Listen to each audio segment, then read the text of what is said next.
What's up, Sports to the Bone family? Blessed evening to you all, man. Shout out to you all. Hope everybody is doing okay. Today is Friday. Just a couple more hours before West Indies go up against England in the T20 World Cup. Yeah, man, my wonderful peeps. I hope you're all doing okay and ready to talk some cricket.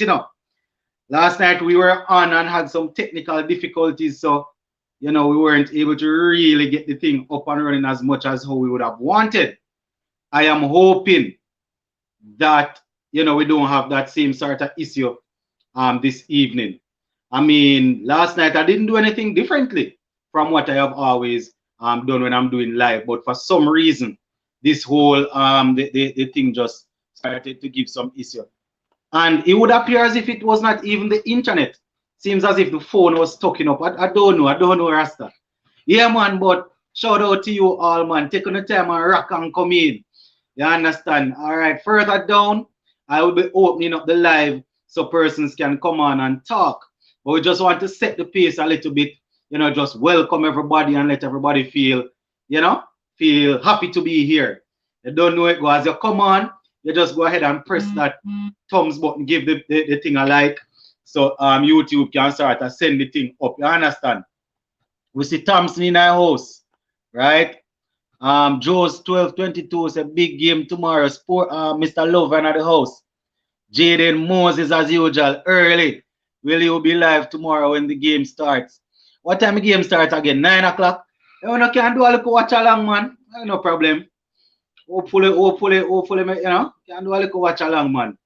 Yeah, man. So, boy, I'm telling you guys, it is expected to be an exciting one tomorrow. Whichever way it's going, we're supposed to have some good cricket. So, for those who are waiting to come on onto the panel, I am going to be opening it up. I just want to kind of set the pace, make everybody feel welcome, as I said.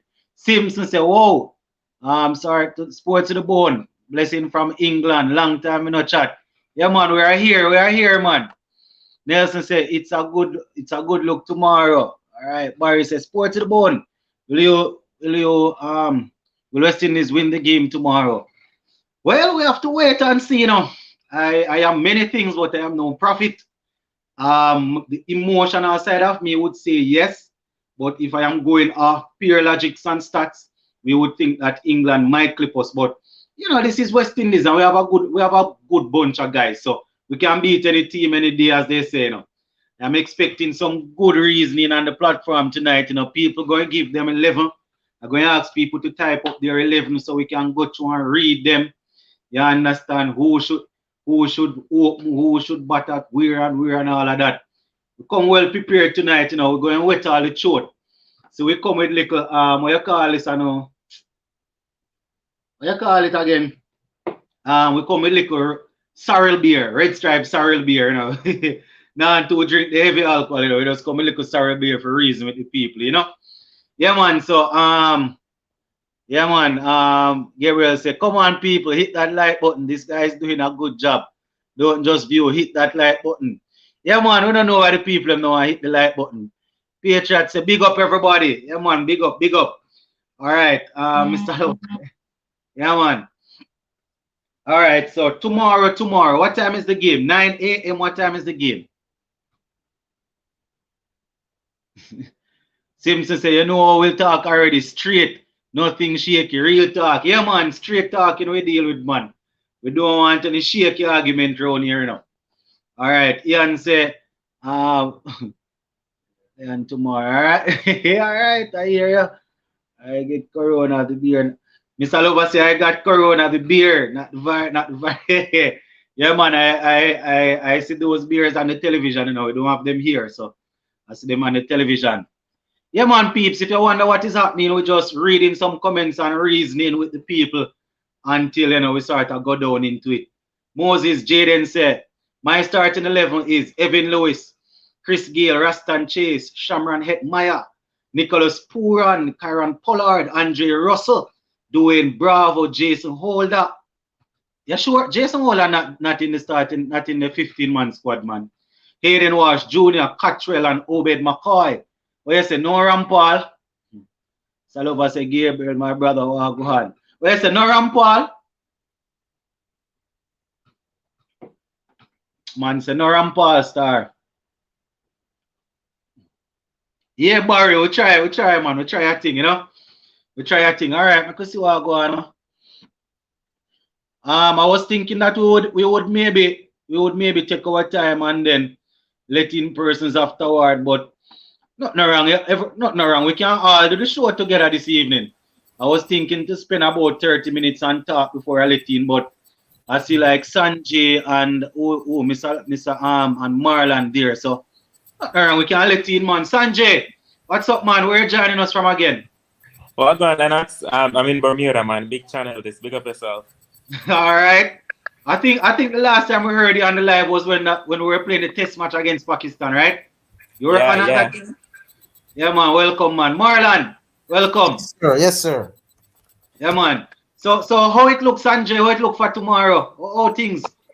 Not too good enough, to be honest, no. But I've been reading some of your comments before, coming on, and I think everybody's pretty much in a line in terms of the side that should play tomorrow. Well, for me, out of the 15-man squad, the 3 persons that I would leave out is Ralston Chase, Shane Thomas, and Andre Fletcher. So, out of the 15, those 3 guys I'm leaving out. All right, well, listen, no Ralston Chase. So who's going to play that role in the middle there? You're going to get hit by the role? Lennox, I watched the warm-up with England and India, and these guys are going to give you at least 200 runs to chase. You know what I mean? If you get 200 runs, then it kind of nullify a Ralston Chase selection. So, and then you can't put him too low down the order. If you play Chris Gayle at 3 and you put Ralston Chase at 4, you're probably wasting his talent. Yeah, man. Welcome, man. Marlon, welcome. Sure, yes, sir. Yeah, man. Hold on, Ian. Every time we let in Ian, we get the feedback. I don't get the feedback. Mute. Him always come on, mute the YouTube. All right. So what's the best thing? He has to do what? Mute the thing. Yes, probably YouTube. Like you when you click on the link, it opens another window. So what? Get YouTube, the live stream, or mute the live stream. Yeah. So Ian, if you're listening, apparently your thing is in the back, and if I try to fix it, that's what happened last night, and then my big finger them just press things and everything start freeze up.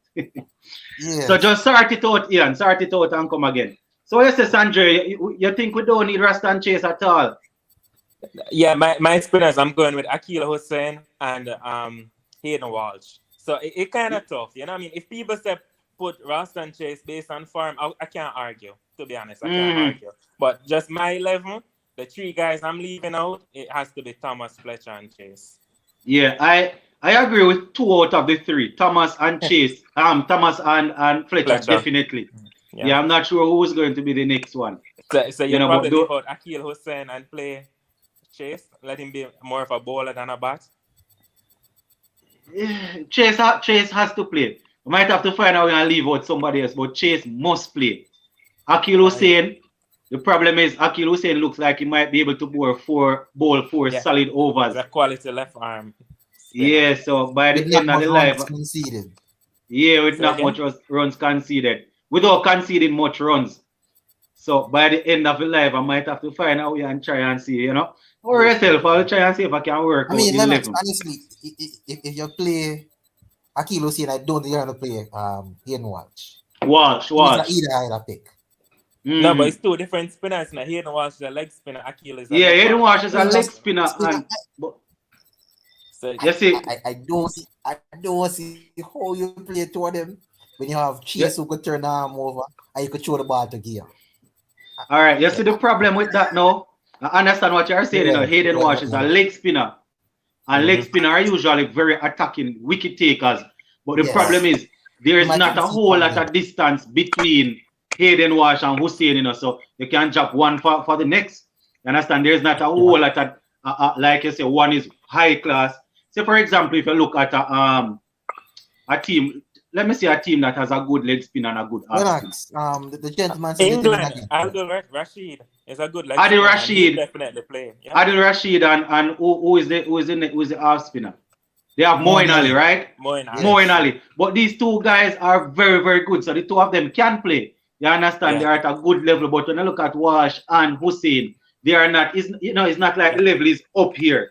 They are pretty similar. So Lennox, can I just say the only thing though with Hayden Walsh is you might get a good over and you might get a bad over. And you can definitely get 2 long hit or miss. And the English batsman going to be waiting on those long exactly and disappear for 6. But he bowls a lot of long hop, a lot of short balls and things. Exactly, not consistent. He'll get 2 or 3 good balls not over, but he's not consistent. Yeah, that's a problem. So why I don't know. I think Mr. Lover is Mr. Lover. Yo. Yeah, Mr. Lover is here. Yeah, man. So we're just discussing the possible starting 11. We haven't really gone through and named the full 11, but basically, because Sanjay was saying that Chase and O'Shane Thomas and Fletcher is out, so you would know the 11. But who you think you're going to leave out, Mr. Lover? Fletcher, O'Shane, and I would have left out Gale, but Gale might play, so... They're not Gale like next man, when I couldn't remember, man. Me I let out Gale personally. Yeah, Gale is the next one that I could remember. Gale isn't in my team, Sanjay the floor. Look for Sanjay shaking. All right, Sanjay, go ahead and let us hear. You can't leave out a match winner. You cannot leave out a match winner. No. But we have a lot of match winners in the team. Yeah, but come on, let's give him England at least. We know Chris Gale and England. That's his team. No, at least give him England. I don't know again about the rest of the other teams. You see, this is the thing, my personally, I would leave him out. But knowing these selectors, they're gonna play him in the first 2 or 3 games. Knowing these selectors, they're gonna play him in the first 2 games. You understand? And then if him not really come with anything, then they will have an excuse to say, all right, we're gonna leave him. But this I have been saying this for a while, and he hasn't really done anything to change my mind. So I'm not gonna jump on the bandwagon because it is the popular comment to say play Gale. I'm going to stick to my guns and go without. So I would believe Gale, Fletcher, O'Shane Thomas. I would believe those guys definitely. You understand? So it seems as if Hussein and Walsh are Hussein and Walsh would be in, but I doubt they're going to play the 2 of them.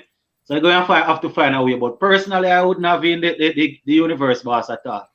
But see, a lot of persons reminding us that Gale must play against England based on his records and how dominant he is against England. But over the past couple of months, a lot of teams that he would have been dominant against also, and bowlers in the IPL and CPL that he would have been dominant against, he was not dominant against them. So let us see. What say you, Marlon?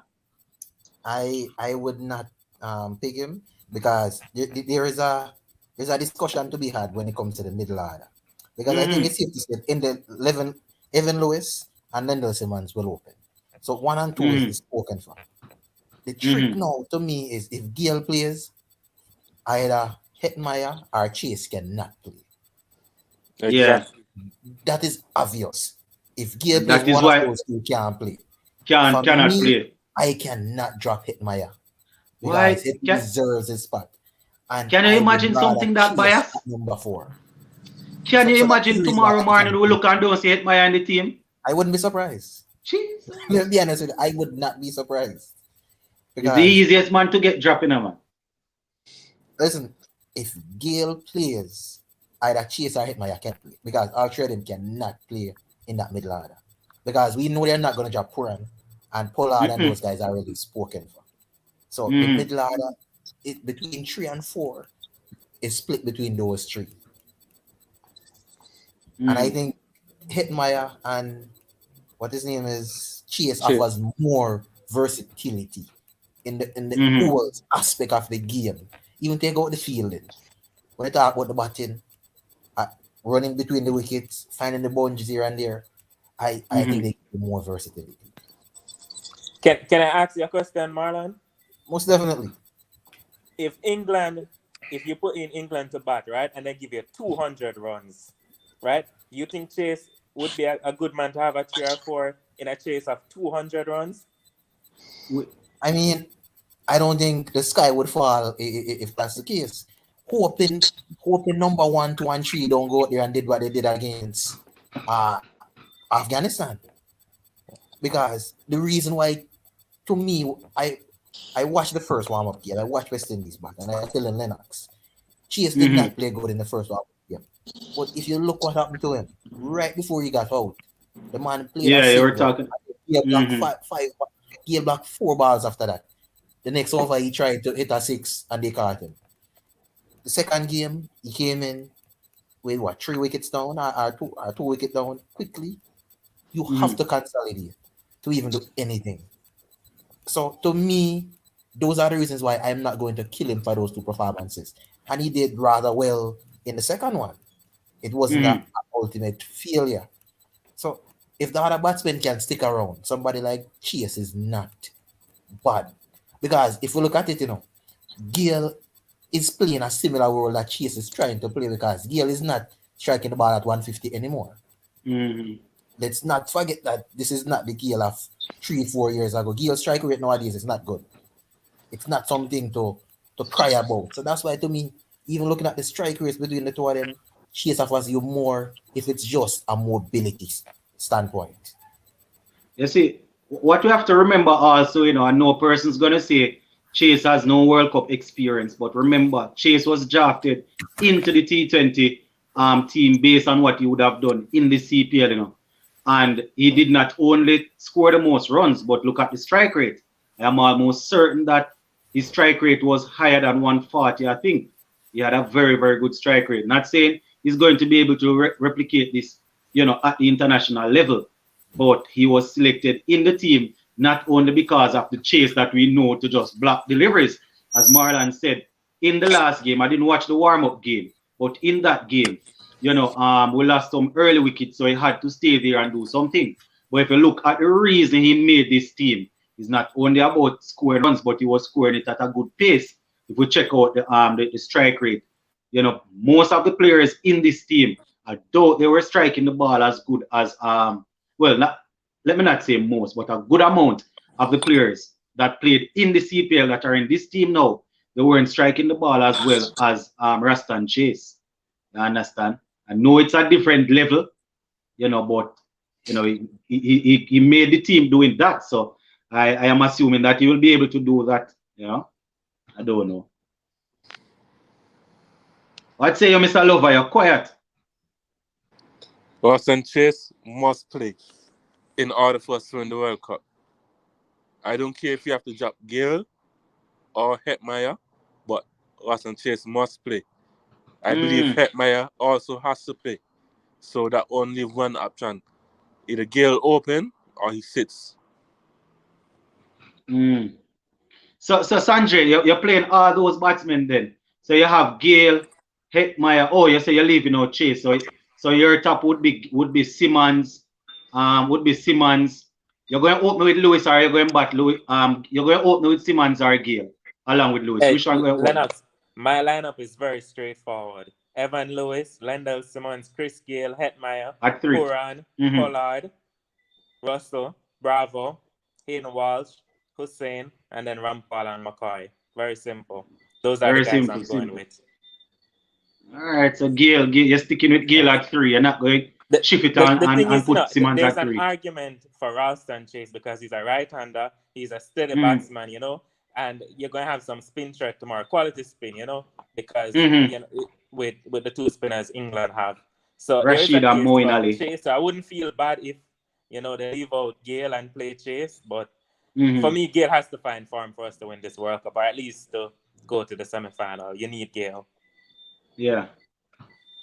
We definitely, if it is the case that he's going to be in the team, we definitely can work with the 15 of 25 bars and the 20 of 45 bars. We cannot work with that at all. So the top order has to fire, definitely. At least 2 out of the top 3 or 4 batsmen, most of the time, they must score runs. You understand? I know we have some power in the middle and the lower order, but it's always good to get a solid start. The power play, not all the while we're going to get a lot, but getting a good, maybe a good 55, 60 of the Even power Lewis play. needs to fire. Even Lewis That needs is to without question. fire. That is without question. Evan Lewis is the man at the top that is not timid. You know, you're not saying that Gale is timid, but you remember back when Gale was Gale and he wasn't playing the starter. You know, let us just put it this way. I don't want to be disrespectful, but he was playing like how we know the original Gale plays, right? That is the starter role that Lewis is playing now. Lewis is not backing off whether it's pace or spin. Once he's in nick, he will always score runs. So as Marlon said, in order for us to go far, Evan Lewis will definitely need to fire. 100%. He will be the man to get rid of. Say, for example, England starts with, I don't know, I think they said something like Mills, the guy, the pace bowler is there. Say, for example, they start with him, Mark Wood, I don't know, two, if they start with two of the pace bowlers, Lewis must be the man to they have to hide one of them till the middle or the last or further down. We need somebody to rip into one or two of the bowlers during the power play. That is how T20 goes. Mm-hmm. You were saying. The thing about Lewis, Lennox, is that Lewis has a stand and deliver kind of thing when it comes to the pace bowlers. Lewis loves to pull the pace bowlers. And a lot of our batsmen don't do well against hardcore pace. They're afraid. They're afraid of the ball. Yes, they don't do well. But Lewis, stand and deliver. You come with the pace, pull, hook, he's not afraid to do anything. Exactly. You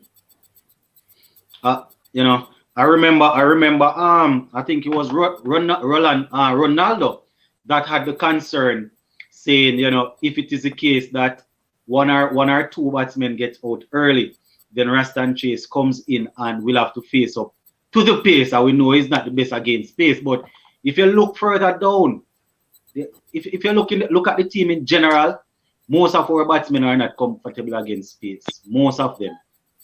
You understand? So if it is the case that one or two of them get out early and Chase comes in, then you know it's basically the same thing you're going to get from the other batsmen.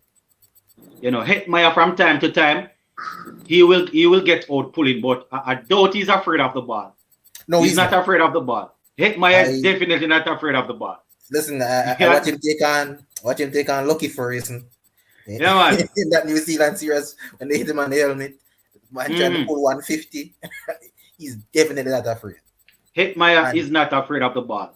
When you get down in the middle order, it's a little bit touchy when it comes to it, but Pollard and Russell is not afraid of it either. Those guys will fight fire with fire. You understand? Those guys will fight fire with fire. If you come short, you could go at the stadium against those two. Exactly. Lennox, can I just say though, you know, looking at this group, right? And we have Bangladesh and we have Sri Lanka. Those are the teams that probably play Ralston Chase in. You know, when you have quality spinners in the opposition. Yeah, but like for the South Africa, England, Australia, yeah, I'd have to pay Chris Gayle. I mean, you see what Shamsi did to us? Yeah, but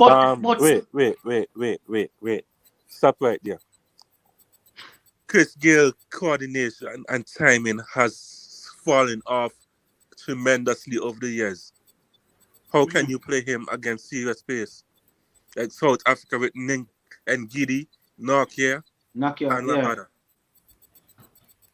That's what I was afraid of, you know, Sanjay. That is the same thing I was actually going to say. Chris Gayle, what we are remembering of the great man, you know, I see some little medium pace bowlers make the man shuffle up on them things. So you are saying, Sanjay, you're still 100% confident that these guys coming in full pace, Gayle will deliver. Yeah. The thing is, I prefer him against the pace than the spin. Than the spin, I just feel more confident in him with pace. Maybe not like the South African Kangisa Rabada and Nokia, not that type of express pace, but you know. But Mark Wood is quick. Who else is there? Mark Wood is almost as quick as Nokia, you know. And those guys. Who is the next pace bowler that England has? Mills. Yeah, and I don't know what they're doing with Jordan. And Chris Jordan, Christopher Jordan. And Wokes. and Willie, David Willie. Come on, what is a medium pace at this? Yeah, Walks. I think Walks is usually very good in conditions when he's able to move the ball and outfox the batsman. He's not that quick, but you know, I get what you're saying, Phil Sandre, but you know, yeah, it's a tough one. Honestly, it's a tough one. Yeah. You know, it's rough. It's rough because you see the thing about it is this: we know what Gale is capable of, you know. But I don't want to go in blind and say yes. You know, I like to go off form. And no man can just step up and deliver, you know. Just as how, not saying Pooran did anything great in the game that I didn't see. When was that game? Yesterday or the day before? Not saying that he did anything great, but he was not doing good any at all. And then he stepped up and made a good 35 when the rest of the team was failing. So I know that a Gale can maybe deliver like that, but you know, I am worried. And I see these teams making 180, 190 at will against our bowlers. And I am not sure if our batsmen will be able to return the favor. That's what I'm worried about, Marlon and Mr. Lover. Lennox, this comment on the screen, I am worried about that to Hasaranga. Because Hasaranga! Hey, contact 20. Hey, contact 20! I watched Hasaranga pass Fabian Allen. Fabian Allen was like, listen, Jason, I can't play him. Like, so you would play him out? Yeah. Then, I remember the game. It was saying, I don't understand what's happening here. Listen, I cannot pick the ball. This man is a mystery. And Hasaranga cars West Indies to chase 130 like it was 200. Yeah, man. Hasaranga is problem, man. It's a good spot that contact. Man, Hasaranga will definitely be cause some issues. If he cause issue in the Caribbean, imagine over there where he's expected to do some work. You understand? The only thing I can say is he didn't set the world alight for RCB. He didn't. You notice, I don't know, you know. Is he very good at playing franchise cricket? I can't remember him really standing out like how he stands out for Sri Lanka, you know, in franchise cricket. I think he was playing for RCB, but he didn't set the world alight, like I said. But in one of the warm-up games, no, it wasn't the warm-up game. In one of their games, he had 74 runs from, I think, 20-something balls. He got all the way to 74? Yes, or 60-something off very few deliveries. I remember that game when he came in, you know, they had lost some early wickets and he came in and he hit about, I think he had hit about, was it 3 consecutive fours and he was going on, but I didn't see the rest of the game. He got man of the match. Yeah. Hold on, I think Ian is finally here. We're not hearing any feedback now. Ian, are you hearing us? Yeah, just finishing up with you. Yeah, here it is. Yeah, man, where are you joining us from? Trinidad, Diego Martin. All right, very good. So, how is it looking for you for tomorrow? Well, how you see things? We're looking good because cricket 2020 is a game of about 4 specialists and the rest is all-rounders. Now, I see Chris Gayle as an all-rounder. You know, Chris Gayle is one of the most effective bowlers. Do you know that? Chris Gayle very much so.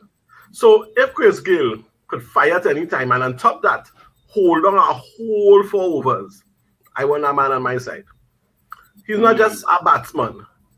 I see Chris Gayle bowl a 4 overs there in CPL, and the man must get about 10 runs in 4 overs or something like that.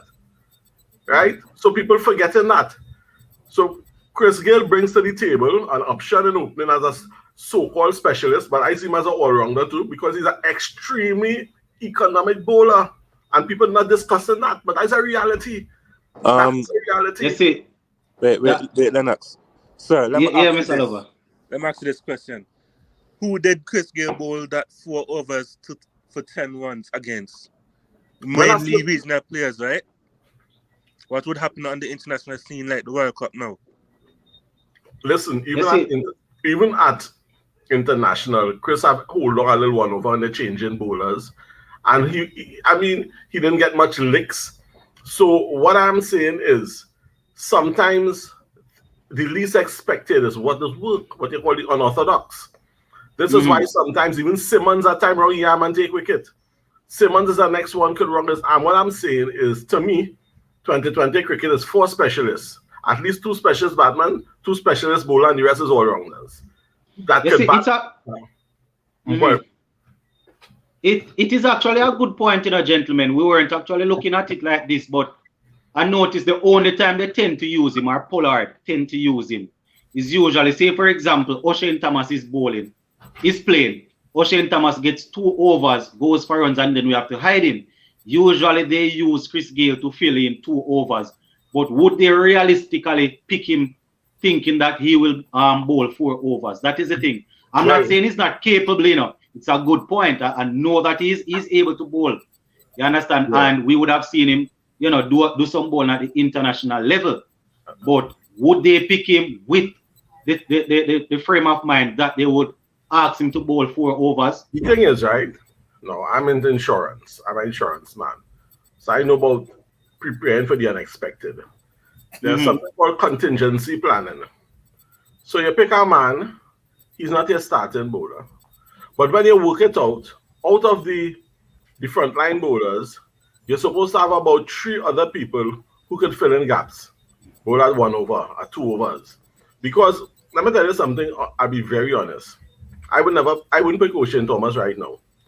Oshane Thomas is getting me frightened. A match can end with Oshane Thomas. I'm not telling you. He can end the match. Oshane Thomas will bowl over and get 30 runs. I'm not telling you. Because when you're fast and wayward, when you're fast and wayward, I nearly cry when I see the amount of legs that man getting fat. I said, but this man want to end the game. I wouldn't use him. I wouldn't use him at all. Shannon Gabriel. Before I let Marlon and Sandre talk about your point. No, don't answer that. No. Mr. Lover, you cannot compare Shannon Gabriel to. No, man. Not at all. We're talking maybe unfit. We're talking about the only problem. Let us rewind to the test. The only problem I had when they were playing Shannon Gabriel is the fact that they were playing an unfit man, and then he had to come off the field after bowling maybe 7-8 overs, and then we have to be feeling and finding people to bowl. When he's fit, muscle bound. You can have muscle bound. Yeah, man. This is something that I would have discussed on the live several times. I'm no scientist or anything, but when I look at a man, the muscle mass, it is very easy to pull a muscle and all of that. But not even going at that. What I'm saying is, before I ask Marlon and Sandre, Mr. Lover, I already talked about it. Where the Gayle issue is concerned. You are saying you would play Gayle as an all-rounder though. But we already have a couple. Sorry, go ahead. So, before you go, Ian, is it that you are playing Gayle as an all-rounder, or you are playing him as a batsman, specialist batsman who can bowl? What are you playing him as? I'm picking him as, I use the word all-rounder to say that a specialist batsman, yes, to be there to hold on one end when Lewis explode at the other end. Because Lewis is going to explode, Chris Gayle will explode later. Right? But I also have him as an option because what I've noticed with 2020 cricket is almost everybody who could bat in 2020 could bowl and could hold bowl 1 or 2 overs. And so Chris Gayle, of course, you pick him as a specialist, but all is not lost even if he doesn't make runs. Because he could come back and save runs. Right? So he may not make runs, but he could save runs because he is very effective with a little 2 overs. Yeah, with a little 2 overs, he's very effective. Yeah, I get what you are saying, but I want my specialist batsman to come in, and I understand you are saying, he can get some wicket after or bowl some overs, but I want my specialist batsman to make runs. If you give me a couple of wickets, then I am happy for that. Because if we are going to look at it like that, then we might pick some bowlers and say, all right, they might not get any wickets, but they're going to give us runs at the back end. So we have to be careful about that. But remember what Bravo was? Wasn't Bravo the same thing? Wasn't Bravo a specialist batsman that all of a sudden Bravo bowling for so? Yeah, man, but Bravo bowling for so. Bravo was Bravo was That was a test but he was not a batsman. batting all-rounder to begin with.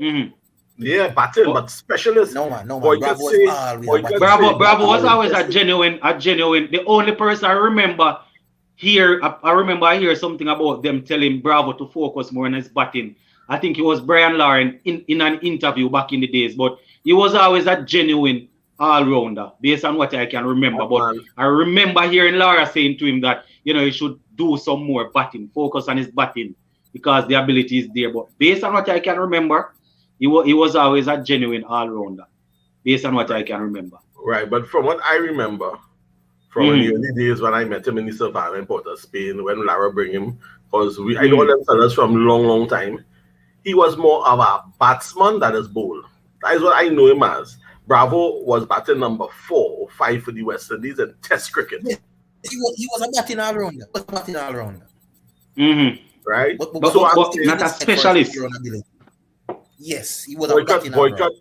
You remember Jeffrey Boycott? Boycott said Bravo is probably one of the greatest cricketers as a young fella growing up. Now he's using a lot of intelligence. You see, let me tell you something. Once Bravo on that side and that intelligence and that guidance to help Pollard, we good. You notice them fellas step back and let them two practice match let we crash. Because they don't know when they on are they serious. That nonsense ain't gonna happen. Trust me. Before I'm going to let Sanjay Marlon go, but maybe it's the first time you're actually here on the live. I don't know if you are usually in the comment. Well, let me just say this so you can hear it. Doing Bravo, same Bravo that you're talking about from your country, that man has the best cricketing brain in the Caribbean right now. You're right, Taylor? I have said it on several occasions and I won't back down. I respect Pollard. I like Pollard as an attacking captain, but Bravo is the every day I say this. You see the smarts up here, Bravo? Yes. Bravo is the best thing in the Caribbean right now. Here, that is my opinion. That is my opinion. Yes, Marlon, go ahead. I think we're still talking about the utilizing Gale where the bowling is concerned. Marlon gone a kitchen. Yes, Sanjay, go until Marlon come. Oh, he's here. I'm not for that, Linux. I'm being honest. I'm not for that. I think you pick Gale as a specialist batsman and only as a specialist batsman. That's the only consideration I give him, knowing that if the situation warrants, he could turn his arm over. I wouldn't put his ball in any consideration as a factor. Yes, it wouldn't. But we are, because even in the Caribbean, I think they gave him a few overs and he took some wickets in the series. So we know the ability as a bowler, but I wouldn't give it consideration. All right. Yes, Sanjay. All right, Marlon. Yeah, I'm just thinking about India, right? Who bats at number 3 for India? Virat Kohli. Yeah, man. You can Virat will bat at 3. At 3, right. Australia, Mitch Marsh bat at number 3 the last game, but chances are it could be Steve Smith. New Zealand, Kane Williamson. Williamson. You need a solid batsman at number 3, right? And playing Kohli as like a batting all-rounder, it's not really necessary because you have 5 genuine good bowlers, So you rarely might need him for an over or 2. If you get 2 over, then I'm happy with that, But my thing is, right, when it comes down to Chris Gale, you can't just count him out of the game like that. The guy's experience, I mean, he's not in form now, but he probably just needs one game, and I've probably been saying that for a while now. But yeah, he's my guy, and I'm backing him for at least the first game against England, because England is his team. He normally does well against England, so I'm at least giving him that game. If not, then you have to make changes going into the other games in the tournament. All right, we heard from Mr. Lover already on that topic. Now, Shemron Hetmeyer, he's a youngster that I really like him as a cricketer. What sort of role do you guys expect him to play? In the IPL, he bats very late, play a finishing role. We discussed this the other day, but tomorrow is the first game, so probably we need to touch it again. In the IPL, he bats late, finish off for them and thing. maybe, in West Indies cricket, he will need to bat a little higher. When it comes on to, I think when they were dropping him a lot, they were saying that he's not playing the role, which I assume would have been to really go out there and let the team bat around him. So they don't like to see him getting out to silly shots. So say for example, So say for example, Raston Chase and Hetmyer plays in the same team. No. Is it that Shimron Hetmyer will have that same amount of pressure on him? Or does all of this pressure now move over to Raston Chase to make sure you don't get out playing silly shots? You can get out, but make sure you don't get out trying to be the power hitter. Is it that all of the pressure now moves to Raston Chase where batting, let alone the team to bat around him, or Shimron Hetmyer being this talented, being able to play both pace and spin? Being able to play both pace and spin. What's going to happen there? Any takers? Well, yeah, I'm not worried about Hetmyer. I'm more worried about Pooran. Hetmyer to me can play whatever role you put him in. Remember the Australia series? It was his mature batting, that got us to win a couple of those games. On farm he did well in the IPL. Nicholas Pooran now, that's the guy we should be worried about. He's the vice captain, right? Mm-hmm. Yeah. I was going to go with him next, I was going to go with our dear beloved vice captain that will not be dropped. I was going to go with him next. All right. So yes, you're not worried about him. What say you, Marlon? Will Hetmyer have a lot of pressure on his head, or just like any other finisher? What's the issue with Hetmyer now? Listen, Hetmyer does not have much luck with the selectors. He always has pressure. He always has pressure, in my opinion, because he and some of it is his own doing with the manner of his dismissals and the amount of talent that we see.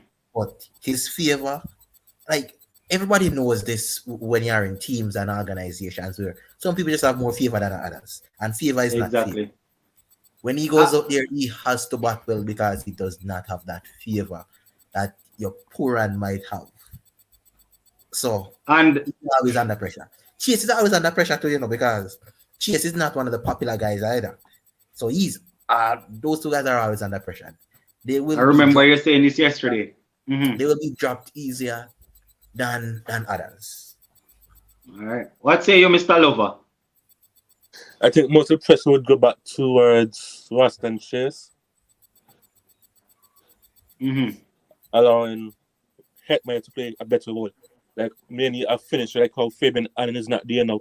They'll more likely rely on Hetmyer for the power hitting ability, like Allen. No, but Hetmyer won't bat that deep. Hetmyer won't bat that deep, No, he won't. Still must be a traditional batsman number 3. Yeah, remember, Allen bats at 8, I think, or somewhere thereabout. That's where the change in the lineup comes in, where you place him. If he can bat long, like how we want him to, and make runs, fine. But if not, he has a fault to be himself to be blamed. His own fault. Well, so like we put in the youngster under a lot of pressure, man. You see, generally speaking, when it comes on to talent, you see, when you see real talent, you usually pressure talent more than how you pressure the average player, But you don't want to do it in the sense that you don't want to do it in a way that the youngster think that you are picking on him and he's not as lucky as the others. So you pressure talent, but you don't pressure expose talent to the world that it is easy to sweep him under the carpet. Because I can tell you from personal experience, there are some athletes at my school. When it comes on, well, we're in Corona now, when it comes on, just using this analogy, not switching, but when it comes on to football or whatever I am doing at that point in time, there are some extremely talented youngsters. If you give them the same amount of workload as one that is not so talented but loves the game, you won't get much out of him. You will just go out there because he doesn't feel challenged. But you have to make sure that you know how you are doing it. You cannot do it in a way that the youngster feel as if he's a victim. You understand? So Hetmyer is talented, he's good, he's able to play both roles. explain to him that this is what you wanted to do, but you don't want it seems as if he's he's unlucky. He's not as lucky as the others. So we have to be careful where that is concerned.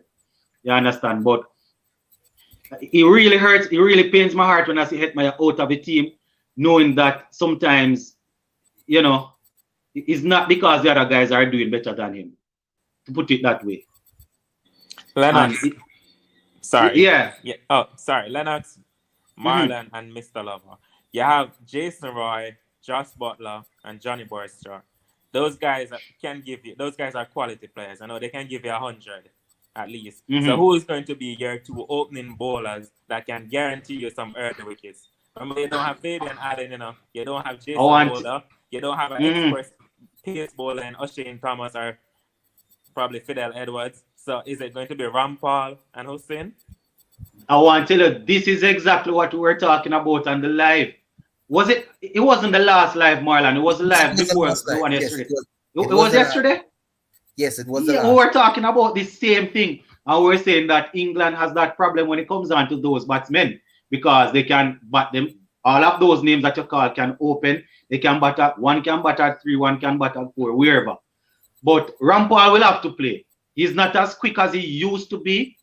And my problem is if he's not getting the ball to nip a run against those guys, they are going to chip down, not just chip down the wicket, they are going to chip down to the middle of the pitch and hit him back over his head. You hear I'm exaggerating it? Rampal is the man that I'm expecting, and Obed McCoy. Probably they will allow Hussein to bowl 1 or 2 overs in between at the start.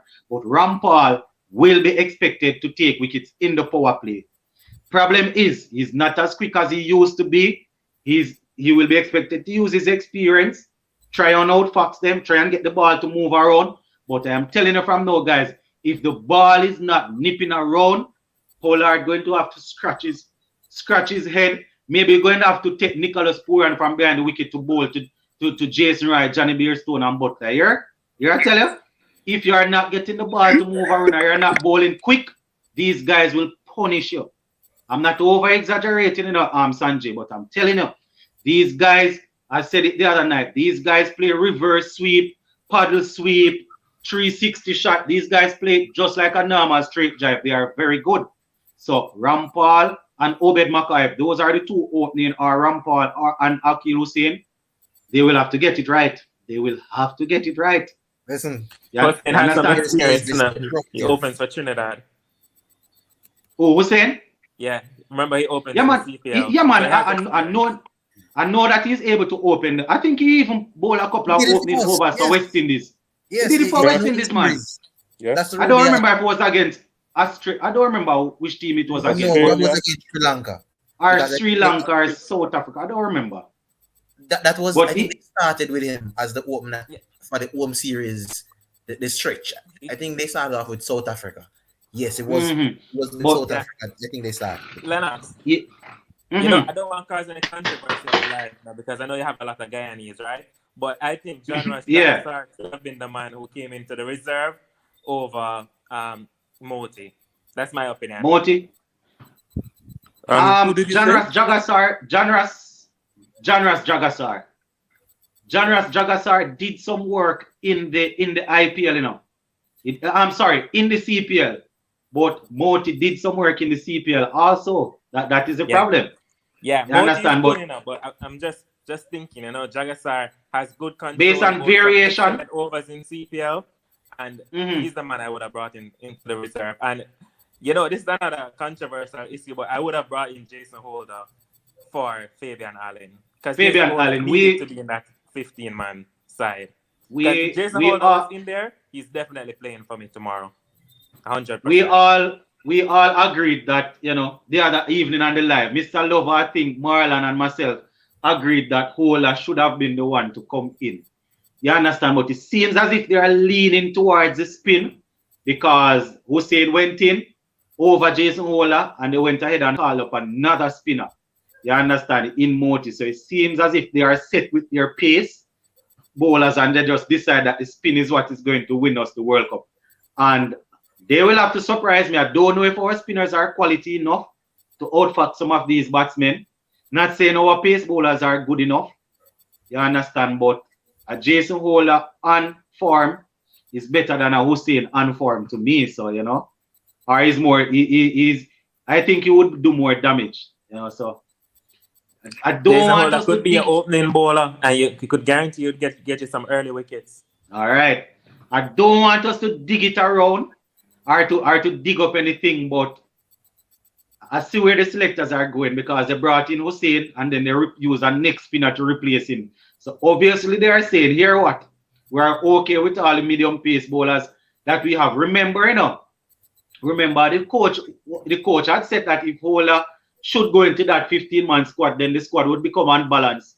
The coach is the one that said that, you know, so I don't know if the fact that Allen is out now as a spinner and then Holder would go in, that would make it balance or okay. But remember, the coach is the one that said that if Holder goes into that team with with Pollard, Russell, Bravo, and those guys, the team would become unbalanced, you know. So Yeah, and that's where I would disagree with him because Jason Holder, as it stands now, can make that team purely as a bowler. That's you see, that's my opinion. yeah, Mr. Lover. You look like Ian is back in the chat. You look like Ian is in the waiting room. Hold on a minute. Yeah. Yeah, Ian, you're added. Sorry about that. I didn't see. You see, before I let you guys go, you see the problem is I don't want it to be the case where remember Jason Holder was totally off form, you know. Before the IPL went on break, then he wasn't really good in the CPL. Then even in the international T20 series before the CPL that we had, he had to be dropped. He wasn't able to make the team. When the IPL resumed, he was doing very well. So I don't want us to make it look like, say, boy, because of all of that running, then, you know, he's an automatic pick. No, I'm not saying that. But, you know, I would have brought him in over Hussein. You know, not saying he's an automatic pick. And I remember all of the faults and all of the bad games that he had. But seeing that it seems as if he's returning to form, I think I would have gone for him. But I don't. Hussein deserves his chance still, you know, because he did some work in the CPL. I think in the Super 50 for Trinidad also he did some work. So, you know, he deserves his spot. But I personally, I would have probably used Jason Holder. I don't know what the other guys have to say. I would have picked him if he could have spin. Mm-hmm. If he was a spinner, I would have picked him. Okay, another thing they're looking for. They're replacing a spinner with a spinner. Have enough batsmen. Have enough men who can make runs, you know. They're not looking for a pace man again, you know. They're looking for spin. For spin rule in 2020 right now. That is why I say I understand what the selectors are doing. And I said that I probably would have gone for him. But I understand what the selectors are doing. We're as I say, replacing a spinner with a spinner. Yeah, Mr. Lover. Another thing too, the selectors are trying to give Jason Holder as much rest and training in the net time to prepare for Sri Lanka after the World Cup. For the test series, we have a test series immediately after the World Cup. Sri Lanka. We have Sri Lanka. Whoa!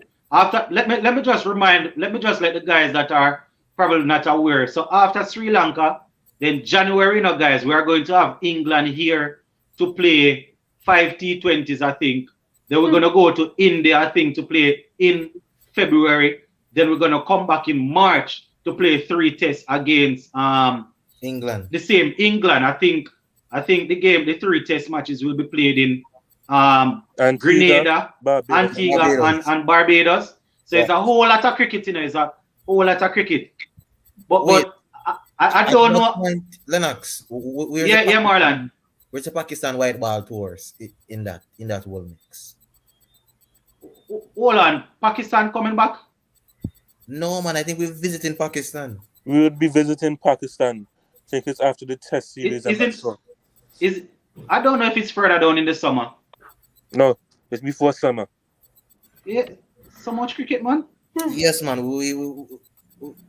That agreement has been in place. From a long time now. But we're going to have to fulfill it. No, there was doubt after New Zealand pulled out. But the women should be going there soon. Yeah, the women are going there. I think they're already there. Oh, they're already there. Yeah, I remember seeing it yesterday. I think that they are supposed to arrive soon, so they are there. Oh, But to add to what Mr. Lover was saying though, I don't know if it would be fair to Jason, who I know he's one of our you can call it, if we're talking, he's our genuine all-rounder for Test cricket. But seeing that he would have put in some amount of performance to get a spot in the T20 team, I don't know if it would have been fair to leave him out because you want him to be fresh for the Test, even though he would have probably put his hand up to make the T20 team. I don't know if that's a weird way to look at it. You know, he might come in for Russell if Russell can make. Mm-hmm. So we're thinking if Russell picks up an injury, then Ola. You see, the problem is I know my Caribbean people love to say that you talk bad or you talk things that make it happen, but I have no such power, right? But based on what I know, you know, guys, it has been a month now, but usually a grade 1 to grade 2 hamstring tear, as I said in a previous video, usually take 3.5 to 4 weeks to really get it started out. Russell has been out for maybe a month now, so I think it is good time. But after a month has passed, you know, it doesn't necessarily mean that it is as strong as you would want it to be. And when you are training in the nets, you know, it is totally different. It's a totally different intensity from when you're on the field. You know, you try to replicate that intensity in nets training, but so when you go on the field, it's a total different intensity. So probably something that you think is fit and ready to go, you might tweak it. I saw my hamstring when I used to sprint. I used to World Fatty Man thing. Take me 3 months to overcome, and when I run in, I'm still worried because it's still feeling a little tingling. You trust me, and you get older.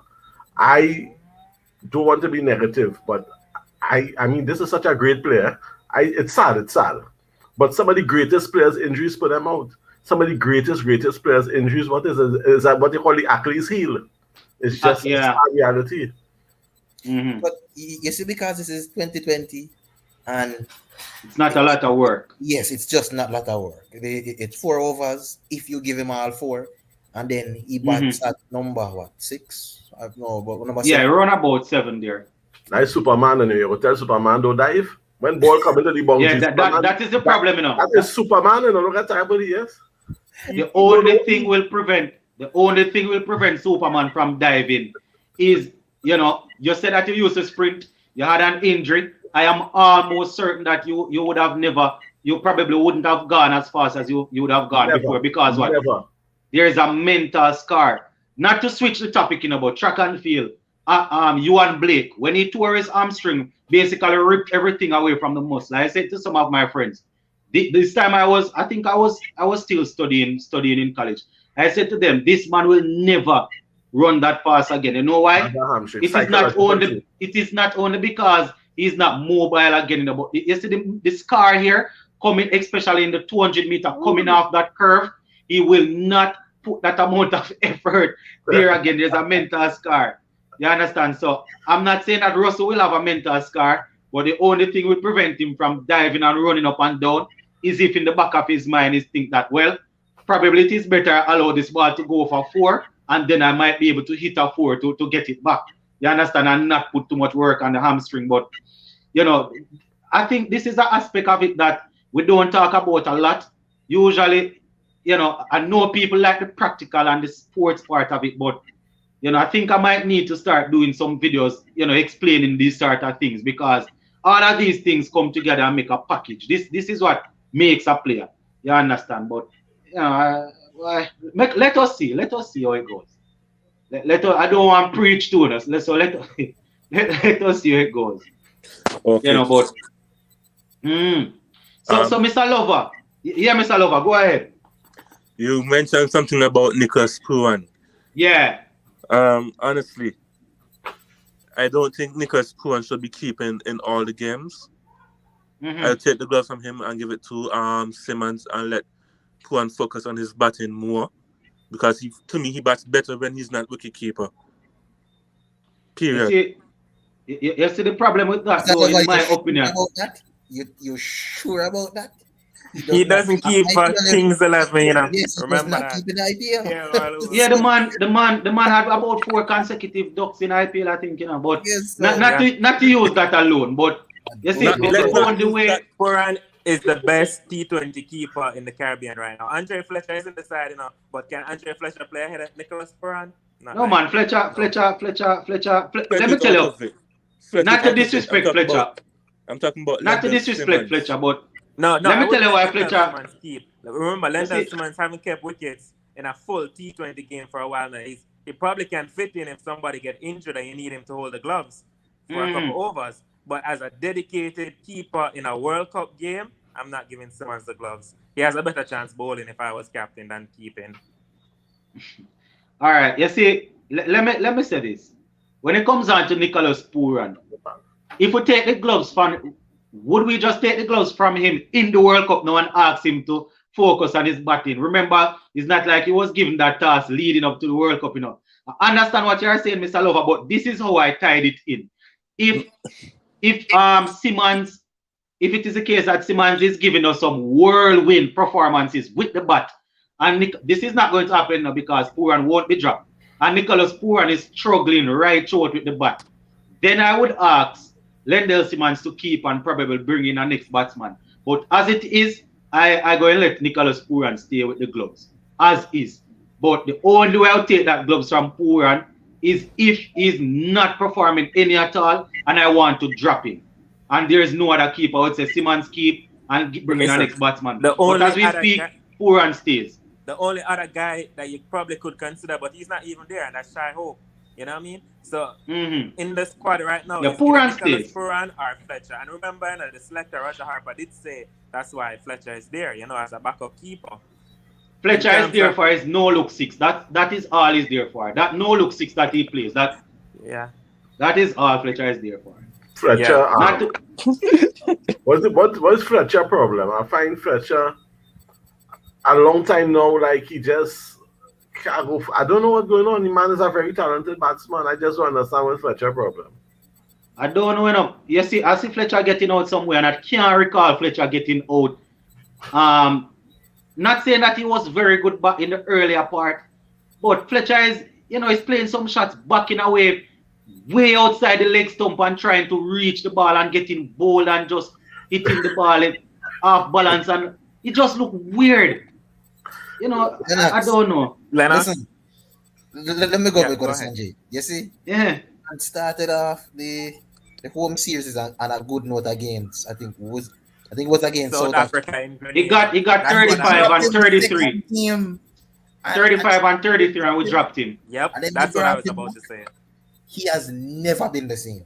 You remember, you guys will remember that I was venting about it. Yeah. I am not the biggest Why? Fletcher. I am not the biggest Fletcher fan, but that was definitely an injustice. That's his So what own went friend, wrong? you know.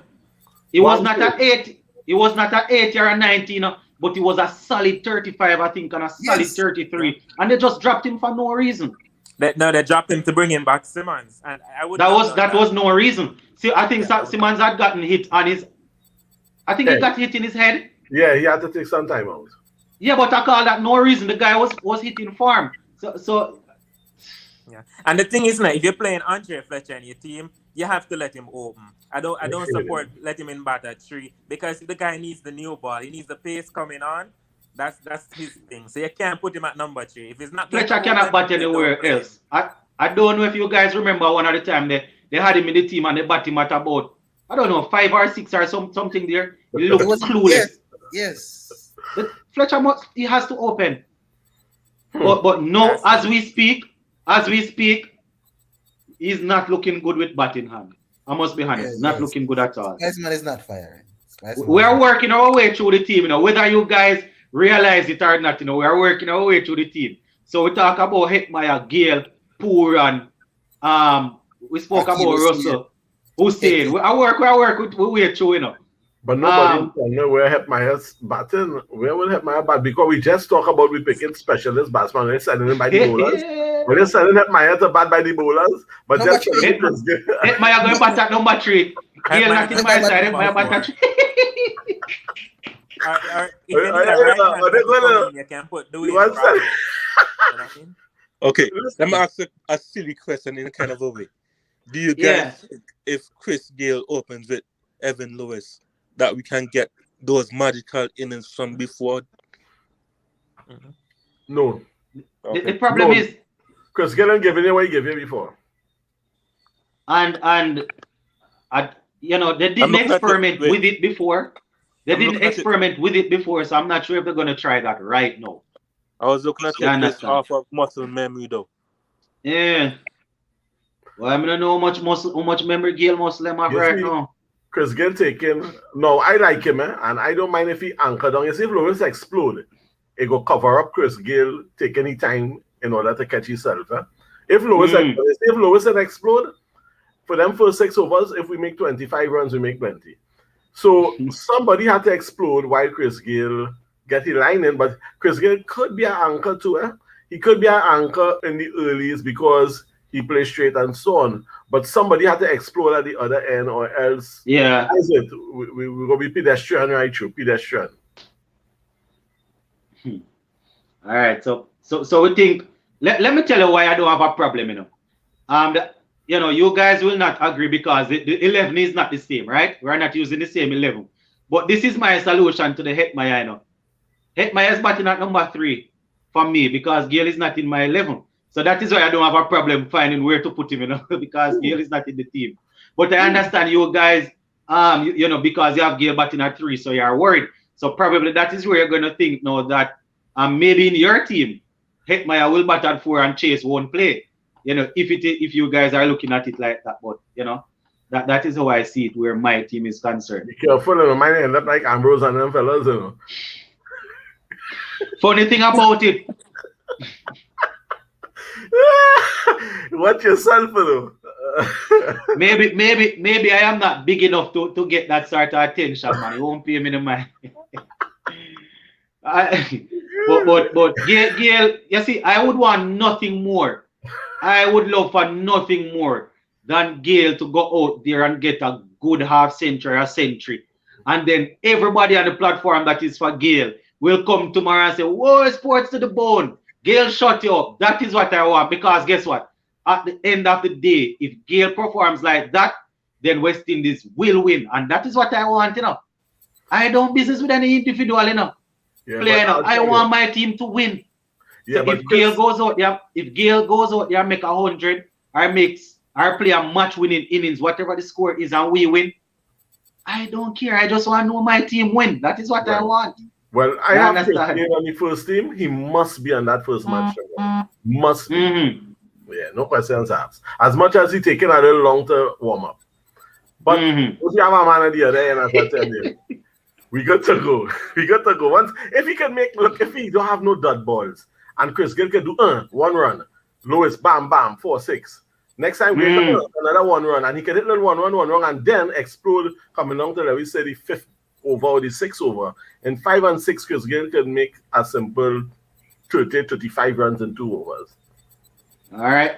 I'm going to give the others a chance to bring up their thing, but let me just quickly shout out to the guys in the comment section because we're not even reading. I notice people like Contact 20 and Magnicure, Sharon Gunn, and all of those guys. They are keeping the comment section busy, interacting with each other. I see all of that, but because we're discussing, I don't get a chance to read it all. So we appreciate people like these guys that are always interacting with each other in the comment section and keep the life bubbling up, So just continue to interact, guys, while we continue to talk here. Yes, Mr. Lover. What say you now? I think we finished with the Gayle topic. Who are we on to now? Well, Marlon said yesterday that Marlon, all right, let us talk about Pollard because I posted a few of the videos that I posted. I see a lot of people saying that, boy, nobody's talking about Pollard. Nobody's talking about Pollard. So what are the concerns, if any, Mr. Lover, where Pollard is? Where Pollard is concerned? My battery soon died, so I'm going to make this quick and short before I go. Yeah. Pollard has the power and ability to be a dark horse for West Indies because of his current form. He made 6 sixes in a game against Sri Lanka. He made 5 fours in a warm-up game, almost make it 6, but he got out unluckily. But still, this guy, Kieran Pollard, I don't know what else to say other than just go out and just put your best foot forward as usual and just keep on doing the best. But maybe to think in the game itself and not outside of the box. If you have a bowler doing good, don't take him off too quick. Let him apply more pressure and then work from there. All right, my boss. Before we That's all I have let to me say. all right, Mr. Lover. Before we make the others go, let me just put this in. Where Pollard is concerned, I am not too worried. I am hoping he will get runs, but this man is a winner. You hear I tell you? This man is a winner. I definitely know that this man does not like to lose. Not saying anybody likes to lose, but this man is a winner and he will try and do everything to win. You hear I tell you? Whether it is psychological, physical, the only request I have where Pollard is concerned is that he might need to do a bit more bowling. The pitches are slow over there based on what I am thinking. Pollard is very, very skillful with the ball. And I notice Pollard does not bowl a lot. That is the only request I would have. Especially if the bowlers are under pressure. Do not be afraid. Well, let me not say do not be afraid. Pollard is a upfront captain. He will be confident enough to take the ball. But that is my only request. Probably to ask Pollard to bowl a little bit more. That is the only thing where Pollard is concerned. STB. Yeah. Just one thing I'll say before you go. Yeah. Men have to learn to commit suicide. When you know you're making the runs and Pollard coming behind, just give up a wicket now. Just Listen, get closer. I cannot agree with that more. Oh, gosh. Marlon said this yesterday. Listen, that is my mantra in T20. Listen, if you're out there soaking up too much deliveries, you are killing the team. This is not test match, and this is not one-day cricket. Get out, swing for the fences, and come out and give somebody else. Let somebody else go. You see. Yeah, Marlon, continue. Yes, so I don't want to see nobody there wasting any time. Wasting these back deep, don't waste our time.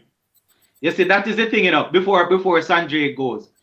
That is the thing, you just put on the right thing on it, because the team bats deep. Because any other batsman that is left to come, we are aware that it does not mean that they are going because they are good, it does not mean that they have any score put down, They too will have to come, get their eye in and get some runs. So we are not saying that because it is T20, step on your wicket and leave. But if you are struggling that much and you know your team bat as long as it does, then you can't be soaking up so much ball and leave Pollard to not to sit in the pavilion and don't face any over. So I understand what you are saying. Yes, Sanjay. Lennox, we have two of the best all-rounders in world cricket. Kieran Pollard, Andre Russell, and Dwayne Bravo. So the only thing I'll ask for, we spent a lot of time discussing the top 5 batsmen at least. They need to put some runs on the board. Don't let Pollard, Russell, and Andre Russell come out and you don't have 100 runs on the board, So Pooran, Hetmyer, Chris Gayle, the openers, they have to lay a strong foundation. Remember, they're playing in Dubai, right? That's a ground where you're going to need a lot of runs to win any game there.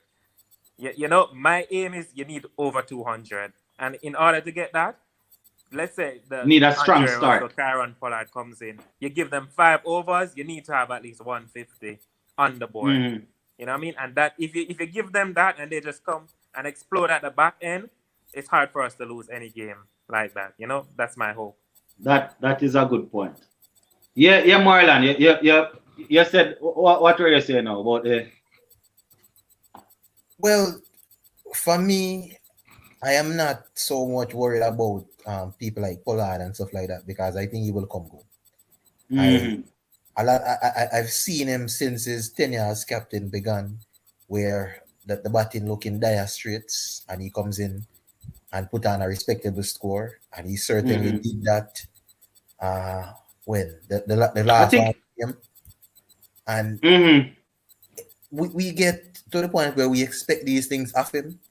I wasn't overly ranting about it because you expect this thing from you. From him, yeah. So we just need him to go out there and be himself, in all honesty. Yeah, all right, Marlon. So I say, Ian, Pollard is everything with Pollard is You are okay with everything where Pollard is concerned. Yeah, no, Pollard, Bravo. I worry about Yeah, Russell man. fitness. And exactly what happened to Fabian Allen is what I know would have happened. And it Yeah. happened. They pick a man who was not fit, who had an injury. Where he had some injury during. I think he picked up that ankle injury from in the IPL. I think Yeah, man, Yeah, he was fit when the team was selected. no, but he had Yeah, that yeah. injury. That's a reoccurrence, He didn't play some matches because of some ankle injury or something he had, and he come back. And I was saying to myself, "Oh God, but me, you just do the dance something. I know if he could, I don't know if it's the dancing or what, but something." The dance, and he jumping up and that kind of crazy thing. I like to We see it. call it in the world of track and field. We call that sort of thing fast feet. Yeah. That is what you use to get the muscles ready. But in all honesty, Also my main concern is Russell fitness, because that man is a game changer. That man is not normal. That man make me cry in the oval. That man beat the same Bravo for about 26 in one over. I started crying. Because I couldn't take it. And my wife saying, "Oh God, why Bravo going back to bowl?" He blows Russell from Bravo. Listen, trust me, Russell is a beast. I pray the man in good health. Yeah, man. Russell is a different machine, man. I say the funny thing about it, that the mentality of the man is very good. A lot of people just remembering the Russell that we are seeing now, I don't know how many of you guys will remember when I think he was banned for a year. Yep. It was TD. Yeah, missing. Yeah, it wasn't 2 years, probably about a year. It was 1 year. Yeah, a year. And I don't remember if it was maybe about, what was it? Was it about 2014, 15? I don't remember when it was, but let me tell you, Russell, you see over all over where he's from, Russell did some work over there in the boiling sun. You could pass and see Russell running in and bowling in the boiling sun, in the sun hot. You understand? He was there working. And I guess that year away from cricket really, not saying that he wasn't at a level where professionals need to be, but I'm thinking that year away from the game really gave him a new look where cricket is concerned. And you notice he started to do his fitness thing. And I'm thinking he might have bulked up too much. You understand? I saw where he was in America before the CPL started, I think, doing some jogging on the sands, trying to lose some weight. But I think his fitness is a concern, but his mentality is where I want it to be. And before I move on, I'll use another player. Although I don't want him to go on IG and bash me now, because this is something good. I will use the batting manual, the icon, Marlon Samuels. When he got hit in his eye now, and he was out of the game for a while, you guys will remember that he was here playing some cricket in the region, and thing, until the selectors started to call on him, I think he made a 300 and something, I don't remember if it was a regional game or it was just a club game here in Jamaica. I made a 300 and the West Indies selectors started to call back and say, all right, yes, man, it's time to come back. And you know what the batting manual said? The batting manual said right now, based on the time that he spent, he's no more appreciative of himself and he's not yet ready. He's going to do some more work before he goes back. And I think he continued to play. And then when the second call, he went in. So I'm just saying that, sometime when we're away from cricket for a while, it started to build us mentally. And Russell has been out for a month. So I'm hoping to God that he would have taken all the protocol. He would have covered all the necessary protocols and procedures to make sure that once it is not the same injury, he is good. So I just use those two analogies to bring the Russell point across. That month away from the game, hopefully is good. Yes, Sanjay. Can I ask Ian a question? Being from Trinidad, just to get his opinion, right? Yeah, man, go ahead. Moti in the side, right? Which is to say, Moti is ahead of the other spinners in the reserve, right? So when you think of Kari Pierre and John Ross Jagassar, do you think Moti is ahead of those two guys? And Sinclair, Kevin Sinclair too. Well, you want to add him? Mention Sinclair or Joshua Bishop. Yeah. well, maybe he passed the fitness test. No, Ian, stop. Stop. That's a good one. We do not appreciate that. No. I mean, Brother, is a fitness thing. Maybe he passed and then let us fail. But it's a good question. And I will stick a pin on it for now. Yeah, it's a good question. It is definitely a good question. You see, and I know the selection would have come based on what the captain and the coaches would have sat and would have said. All right, this is what this man brings. This is what the next man brings. I think we want this more than we want that. You understand? One of them record might be a little better, but probably the captain and the coach would sit down and the senior players and say, all right, this man probably don't have the amount of wicket that this one has, but this one brings this, and this is what we want, and we will hope that you'll be able to do that. But it's you see, I think it was yesterday. It's a good public relationship. You're good enough. They can hire you, Yes, it is. You answer them fellas. You see, this is the problem, This we were talking about it on the live yesterday. Now we're saying that when I think it was yesterday or the previous, like the live before, when Guyana Cricket Board comes out and pressure them, and saying that we want to know the criteria for selection. We want to know what players need to do. We know that Guyana they have their own agenda, as a cricket board, but these are some good questions. You understand? The fact that it's a World Cup now and the team is already there, they would have selected the core of the team already. So as I said, maybe the captain and the coaches and the senior players say, all right, we want this man instead of that man.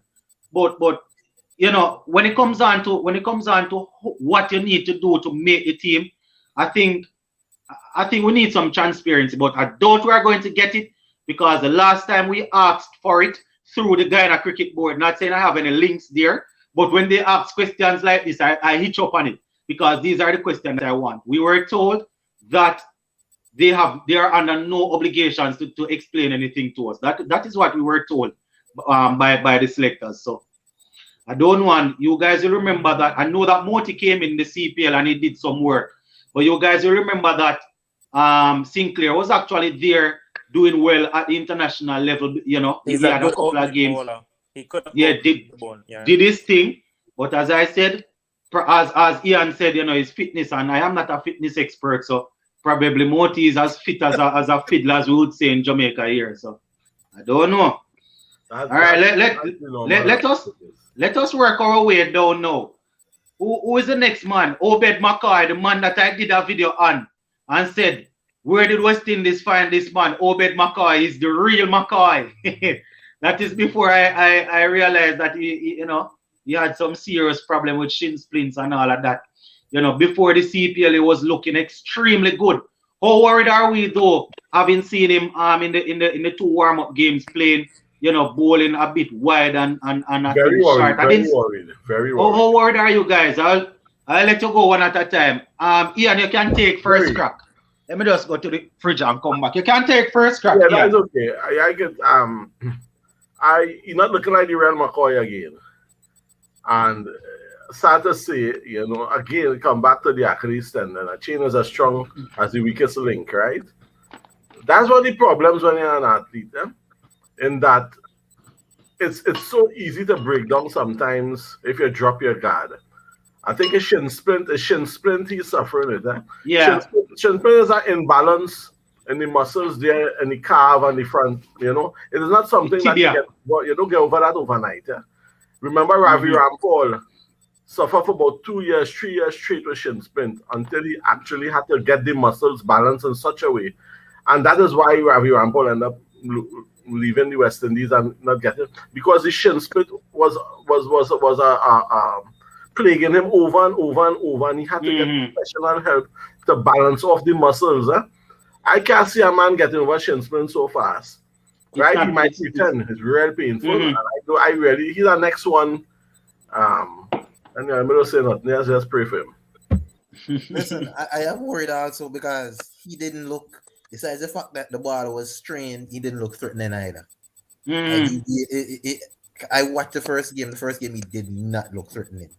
And I mean, the second game, I think he had a wicket, but the first game, the slow ball just wasn't having slow ball wasn't mysterious. Yeah. And Yeah. you wasn't seeing the economy that you would like because he went for 40 against Afghanistan. Went for 40. 10 runs and over. Yeah. I think it was about 43, yeah. Yes, that is just not good enough. Like there is no way we could settle for that and say this is the Obed that we expect. But can't change him now.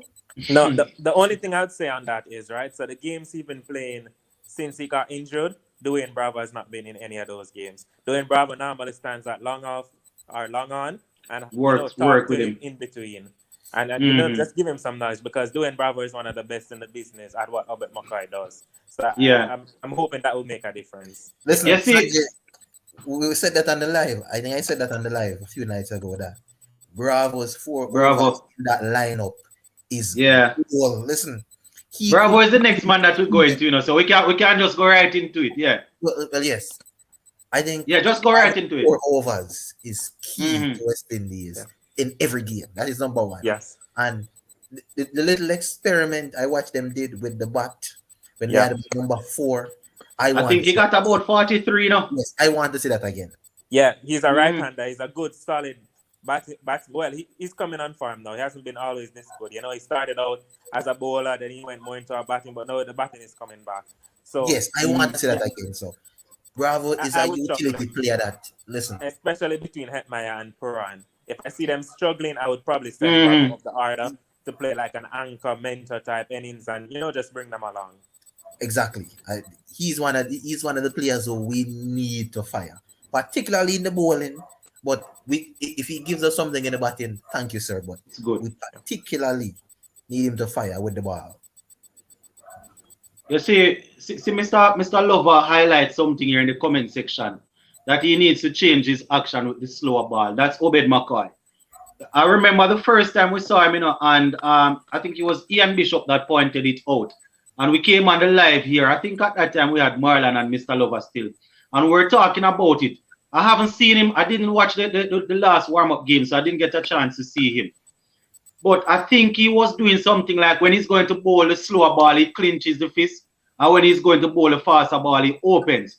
But I am thinking that is something that analysts and the coaches must have spotted and would have said to him to change it. I haven't seen him in a while, so I'm not sure if he's still doing that. But I see Mr. Lover say he needs to change his action. So I am assuming that it is something that it needs to be hidden. You understand? Not saying it's going to be perfect at it right away, but it cannot be. If you are going to use it as your surprise ball, or you're going to use it as an attacking ball to take a wicket, even though it's a slower delivery, it cannot be one that the captain, the batsman will look at. So he's clinching. Okay, let me prepare. So what you're saying, Lennox? They can spot the slower ball at the top of man. Mark. But remember, he has this twisted type action. So let's say he's bowling the back of the arm, slower ball, right? Remember, because he doesn't have that natural flow through seam bowler, it's like the right hand comes across his body. That kind of it's in the Kyle position, in the or what they would call the gather. So we have the run up. Let me see. We have the run up. We have the gather and all of that. It is in the gather, when he's in the gather phase, or some people call it the Kyle position like this. Yeah. When he's about to bowl, then this hand that goes up, the non-bowling hand that goes up. Usually, the first time I saw him, when he's going to bowl the slower ball, at this point, there's nothing there to trick because he's already there. So the non-bowling hand that usually goes up, it is open when he's going to bowl the slower ball. When he's bowling regular, quicker ball, he clinch it or something like that. If you understand what I'm saying. I'm not sure if I get what you're saying, but it is in the Kyle position, the gather, so there's not much you can change. You understand? Because he's already there as a pace bowler, and the non-bowling hand, which they would call a lead hand, is there pointing already. And if he's going to go slow, quick, he might clinch. And if he's going to go slow, he opens. So the only thing is left is for him to come over with this hand. So it is not like the hand with the ball is doing the action, He might be able to change it or trick them with it. That's why we're saying that if he's able to do something with the non-bowling hand and trick them, no problem. Once he's able to change it with the bowling hand, if you get what I'm saying. I don't know if you understand what I'm saying, but he was going open he was going close for slow and coming over slow. So if you want to close and then change the bowling one and trick them, no problem. But it was quite obvious. I don't know if he's still doing it, but it was quite obvious at the time. Well, he started. I don't think you all have him when he started 11. I have him in mind. Yeah, man, he's there, man. We have him. We have him there. So where are we going? No, Rafi's still playing. Okay. I am playing him and Ravina. I'm playing the two of them. All O'Shane right. Thomas not even can smell the leather. I afraid he boy. Don't mind, I get nervous when I hear that man. I see a man a whole match. I see a whole match almost finishing 1-over with that man bowling. I say, oh my god. I mean, he will be deadly in the future because he have a lot of potential. He remember Patrick Patterson. I always tell people that one of the fastest.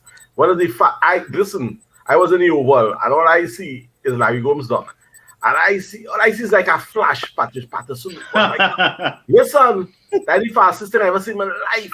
Listen, Jeffrey Dushan said I hesitate, Sanjay, because I was going to mention that. That is the same thing I was going to say. I wasn't around to see it, but I remember hearing an interview, when Jeffrey Dushan was asked out of all of these pace bowlers, who hit the gloves the hardest, and it was Patrick Patterson that he said. You understand? He said that Patrick Patterson, boy, when he took off the gloves sometime and look at the fingers, Yeah, and Patterson makes a man retire early. Trust me. Man. When they realize this cricket not as comfortable to play because he was wayward, but if you get hit on that, and them days they have no set of helmet, that is your nut. That is your nut at full speed, Yeah. You see, the thing is that somebody I don't remember. Hold on, Sanjay. I don't remember who it is that sent me something on Instagram about Patrick Patterson.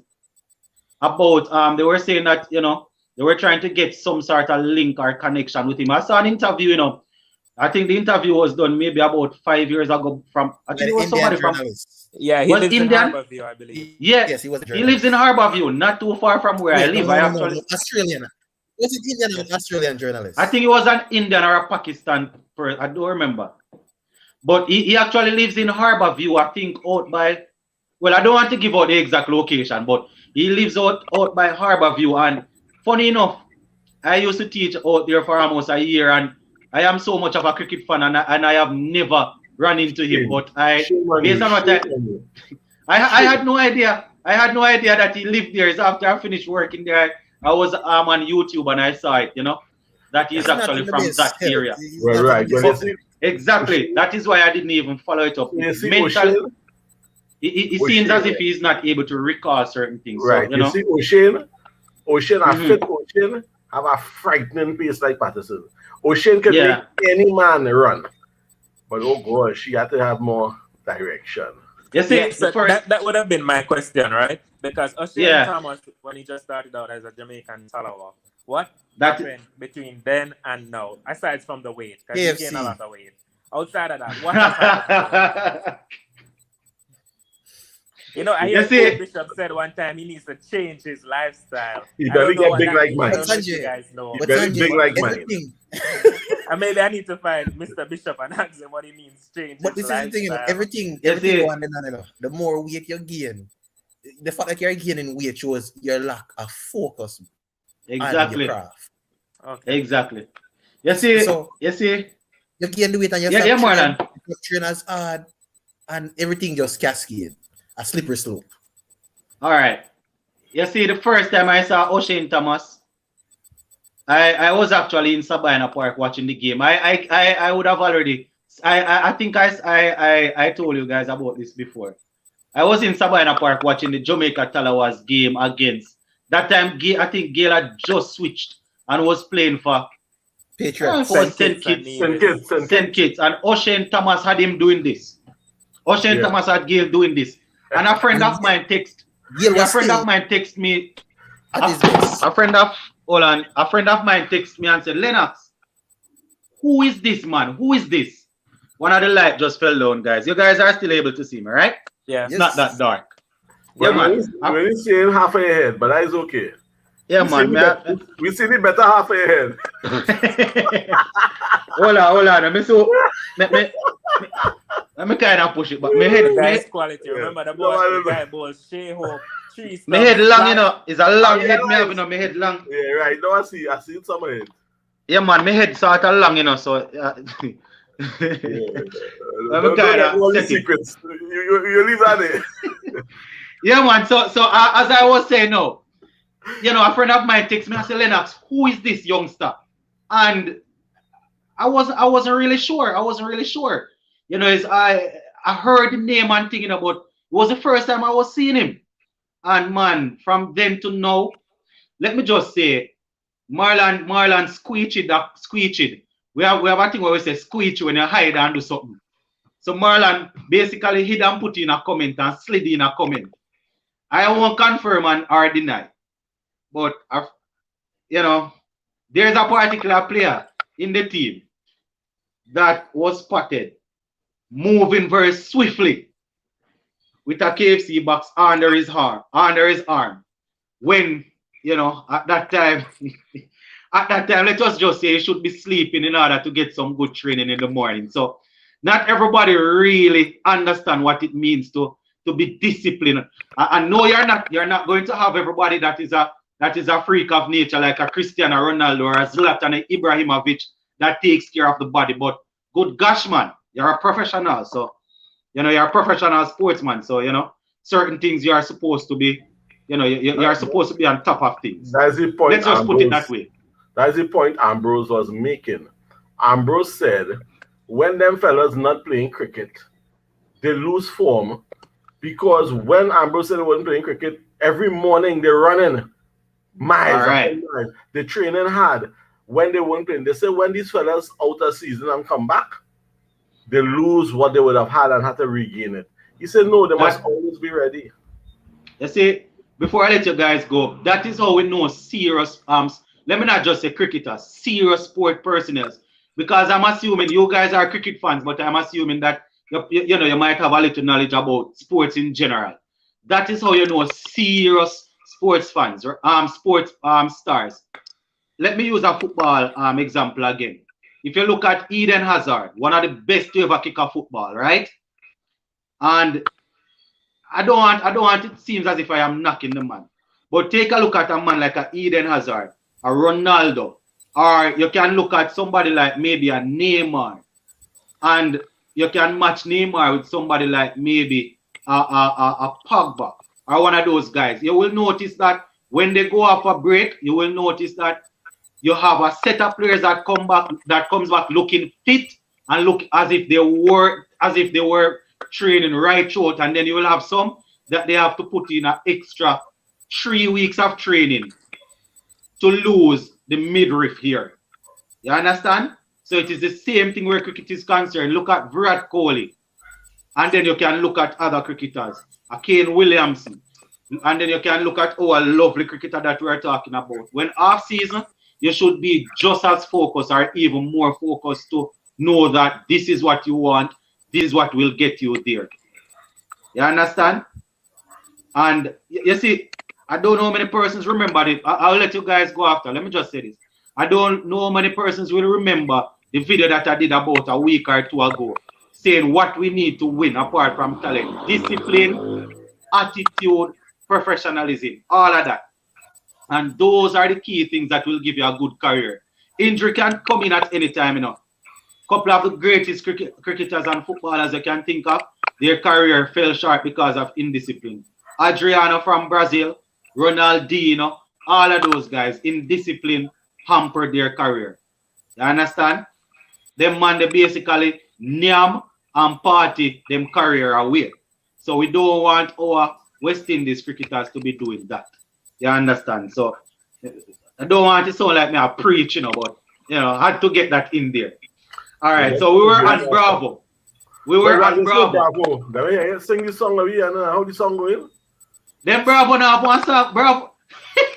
Bravo have one song. Champion, huh? No, not champion. Bravo have a song with Chris Gayle and Fletcher and Pollard and everybody dancing, saying that. What are they saying? That we're going to give them the licks. We're going to give them. I'm gonna give them some licks tomorrow. Hey, but let me ask the panel a question. Yeah. And this might be controversial, but who cares? In the champion song, when with the line when Bravo said, "Don't vex if your name now called," who do you think that was directed at? What do you think? I wanna start with S. What? I don't know, you know. Because listen, nobody can tell me it wasn't Samuel. Nobody can tell me that it was Lawrence. Listen, it was so intentional. If Bravo cannot come and tell me that, Yeah, man. was you. So he's Yeah, still man. he's still paying for The batting manual, man. The Huh? batting manual, let me that talk, man. The batting manual. He's still paying for running on Lara. Yeah, man, it's the batting manual. We were talking about the batting manual, you know. I don't know if you guys remember, you know, but the story that I was telling you earlier, when he got the hit in the eye, made the 300 and came back. The man just came in a press conference and sat like this and said, right now, the youngsters, the guys around the Caribbean, they are calling me the batting manual. Oh my gosh. Listen, the level of Hey. arrogance that young Hey, man hey. has, That man is the best, yeah, man.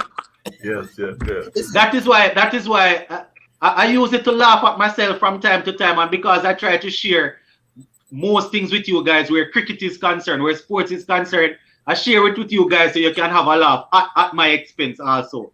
That is why, you know, I know how this man is, but I reached out to him on Instagram, said, you know, I have a talk about the career, you know. The man just sent about 6 or 7 laughing emoji to my inbox and don't reply back.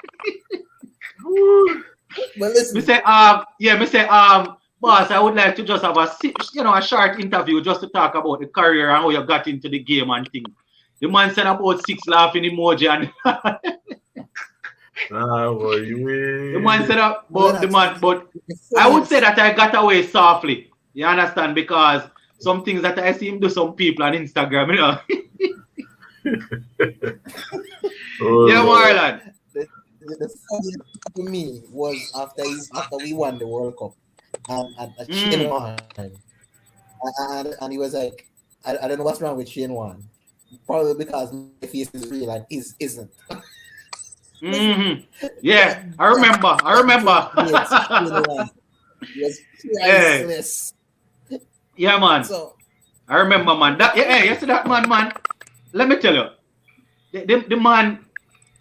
We can't say the man is controversial, you know, but I mean, I'm going to give her this Samuel thing, you know. But let me just say, we're going to move on to what time now? 7:44. We want to wrap it up around about 8, guys, right?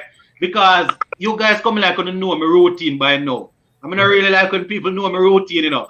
Right. By 8 o'clock, I have to go and pick up the wife at work. See? So, Congratulations. I'm happy for you.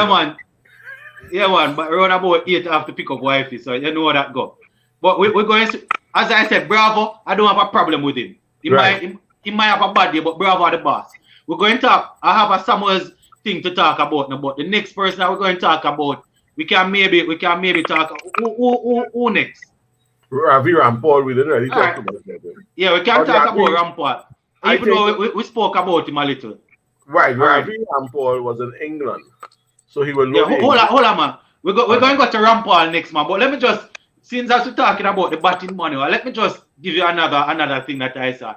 Is the other day I was going through YouTube and I saw it and I just had to shake my head. I had to shake my head.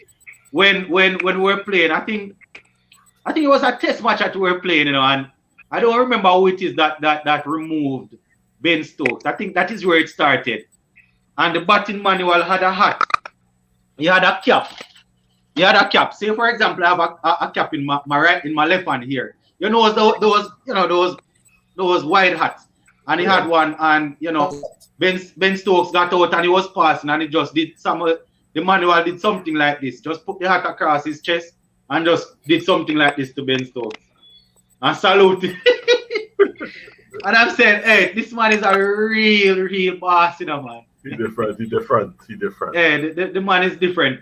Before we move on though, guys, when we are finished here, you can just go on YouTube since as we are talking about this and look at a video. I think he's in the hills with a machete chopping down some bush.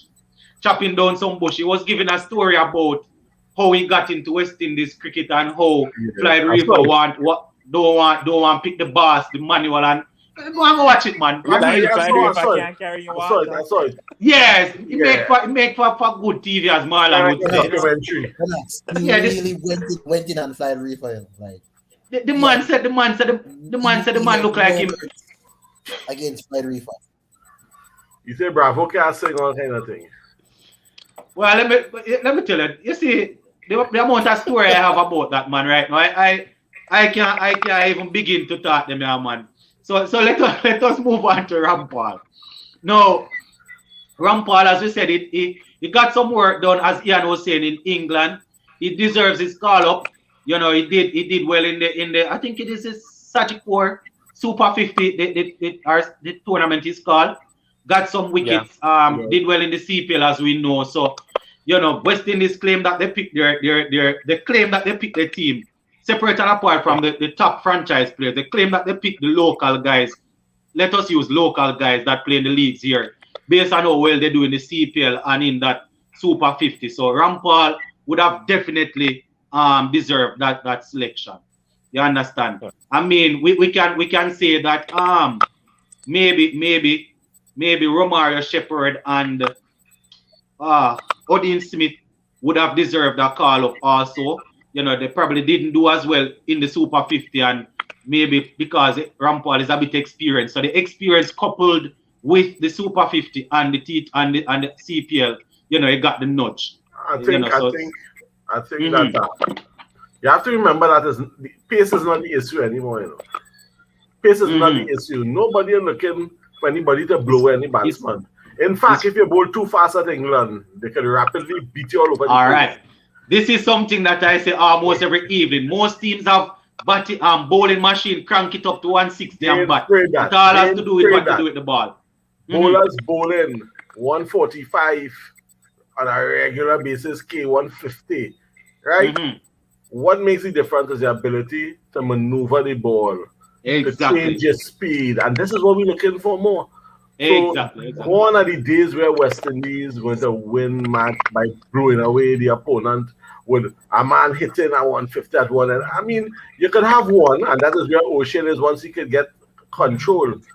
But why Ravi was a pick is because Ravi may not be that fast, but he understands conditions and able to adapt because of experience, and that is why. And he passes the fitness test.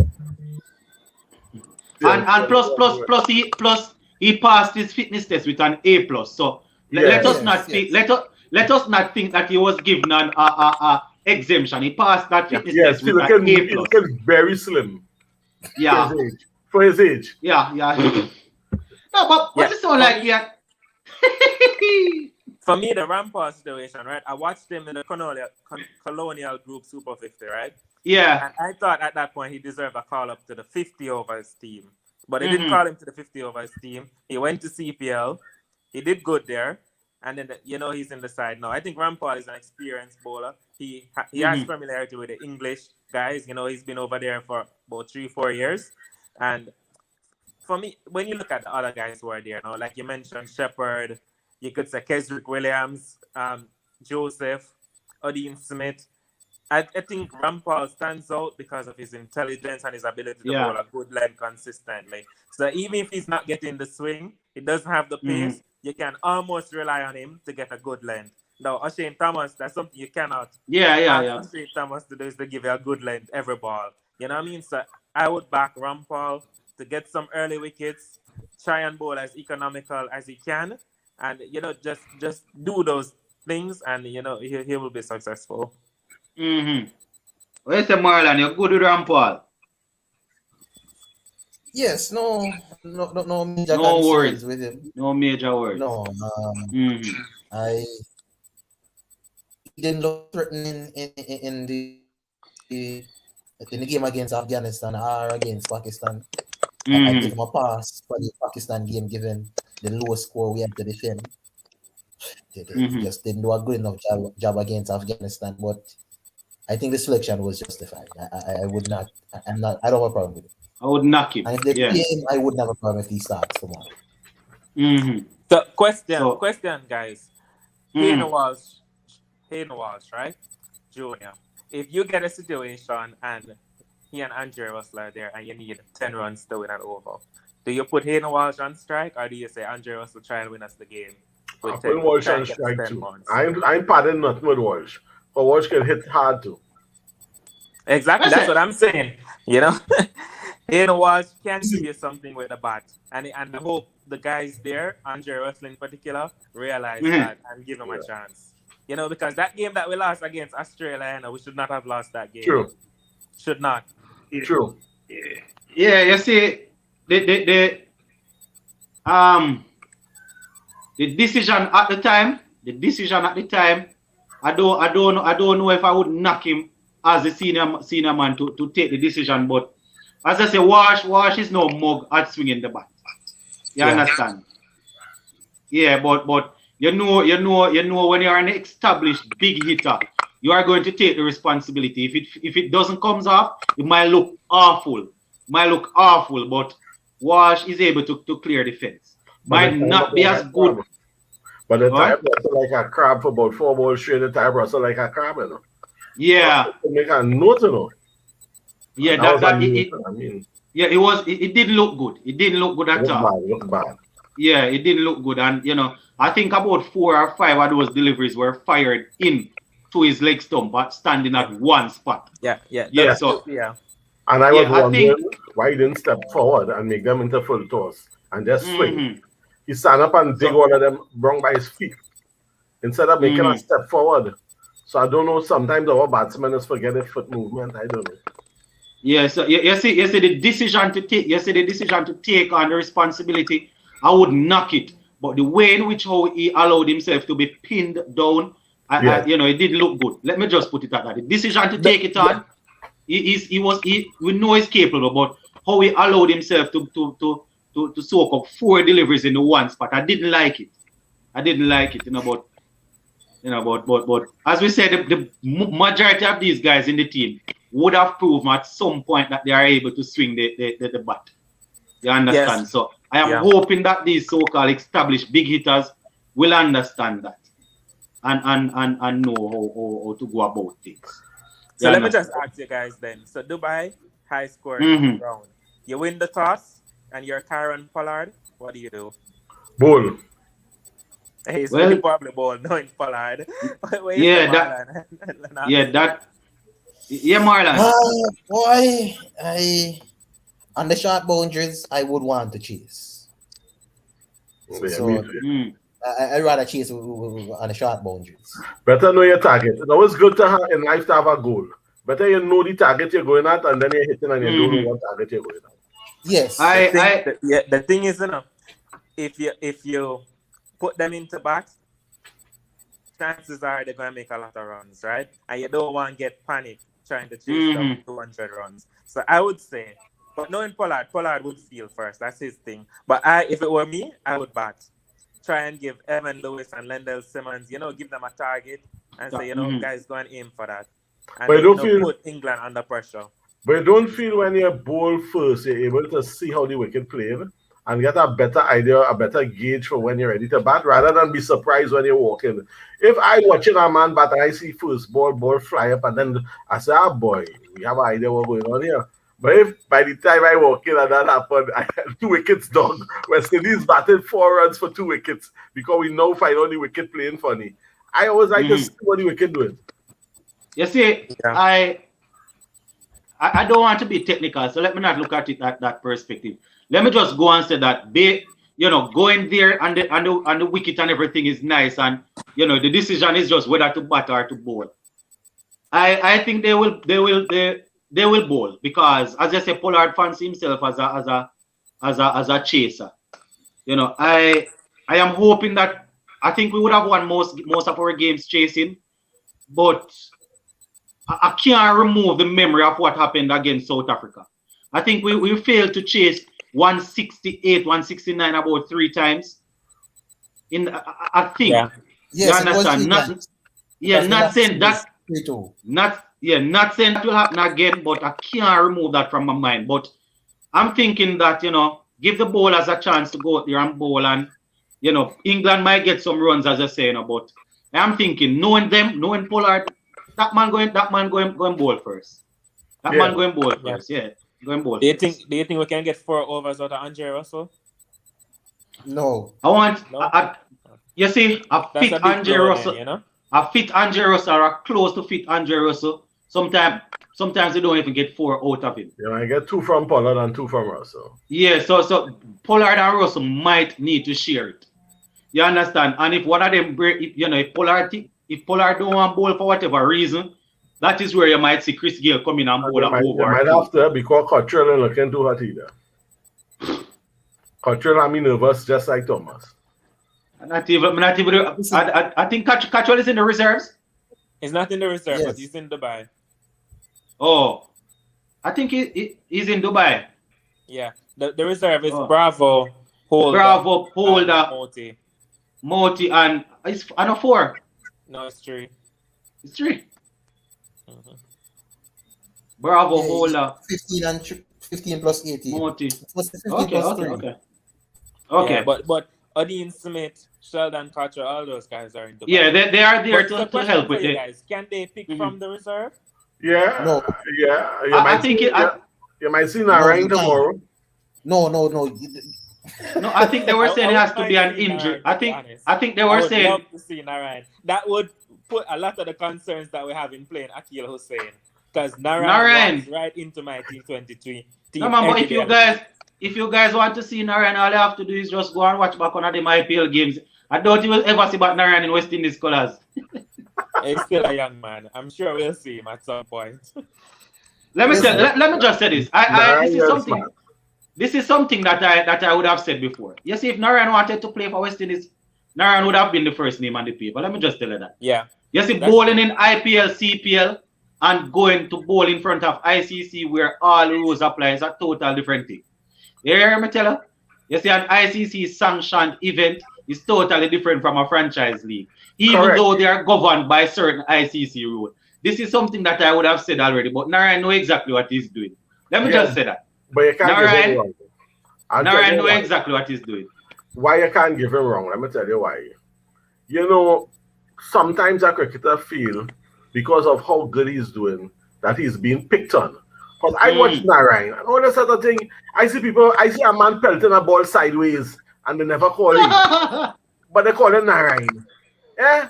I see Malinga and them swinging ball like slingshot and they never call them fellas, but they call him Narayan. I get to realize they're on the case. So better I lie low. We've been talking about Shaheen Shah Afridi on this channel during the Pakistan series. We were talking about it. How come they ain't calling them Narayan?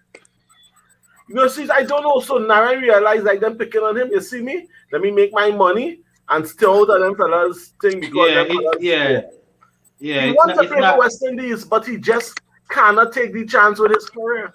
Exactly, that is the problem. And once you're watching cricket, guys, you will know exactly that Narayan just does not want to take the chance. You understand?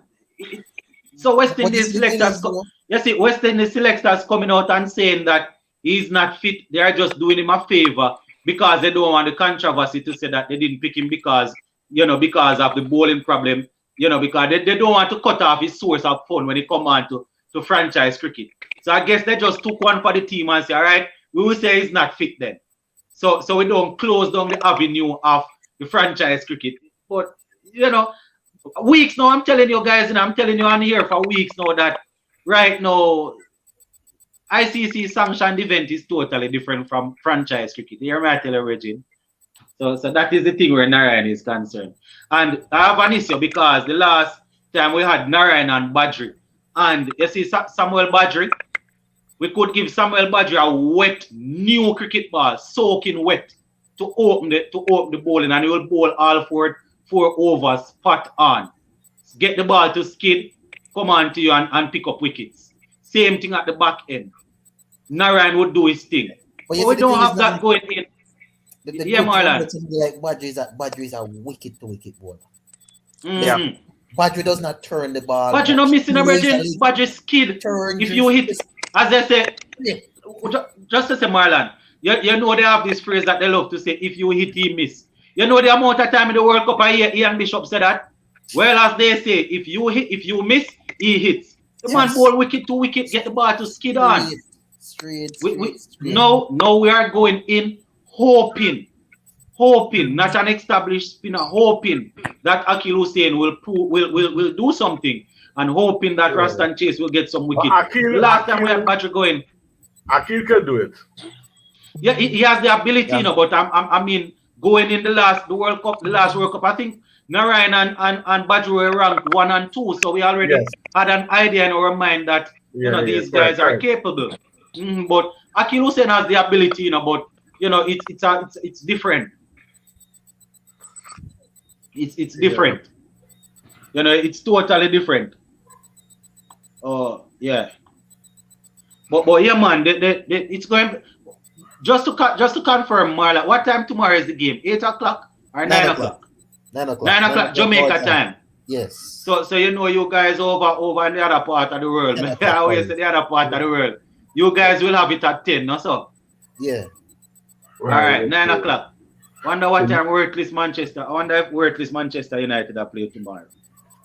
All right, so you know how we do it already, you know, guys. If we are going to live stream, you know, the phone will be live streaming. I will have the TV on with maybe with the football, the laptop, with the cricket, and we can do a watch along and reason meantime, you know. I might not be commentating as usual or giving you ball by ball commentary, but you know, we can watch the game and go and talk in the meantime. Hopefully, I remember. But did we miss out? Did we miss out some of the players when we were going down? Did you miss out anybody? Because we spoke of Walsh as far as his ability. How you find Walsh bowling these days? You see, that is the problem, you know. And those who will be honest on this channel, they will know that even before Walsh got the man of the series for those couple of games, I was saying to them on the same platform that Walsh has the ability, and he's always in and around the team, West Indies team, before they even gave him a chance. But he has the tendency to bowl a lot of long hops. You understand? And he came and he took a lot of wicket. I sort of sided with him and said, all right, he's taking the wicket, so he deserves the opportunity.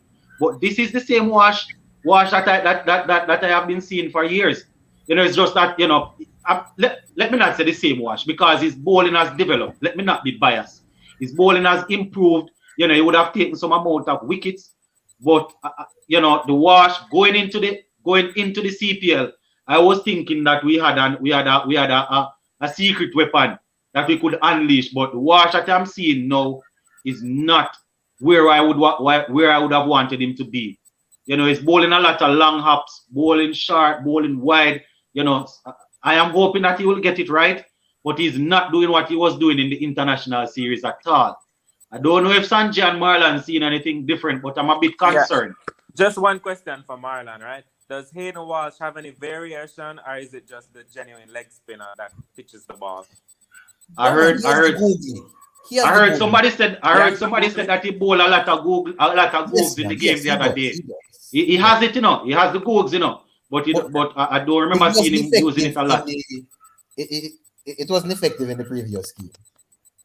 But one of the reasons is that it wasn't wicket to wicket, and it didn't spin back in and fool the batsman as much. It does. But he has that.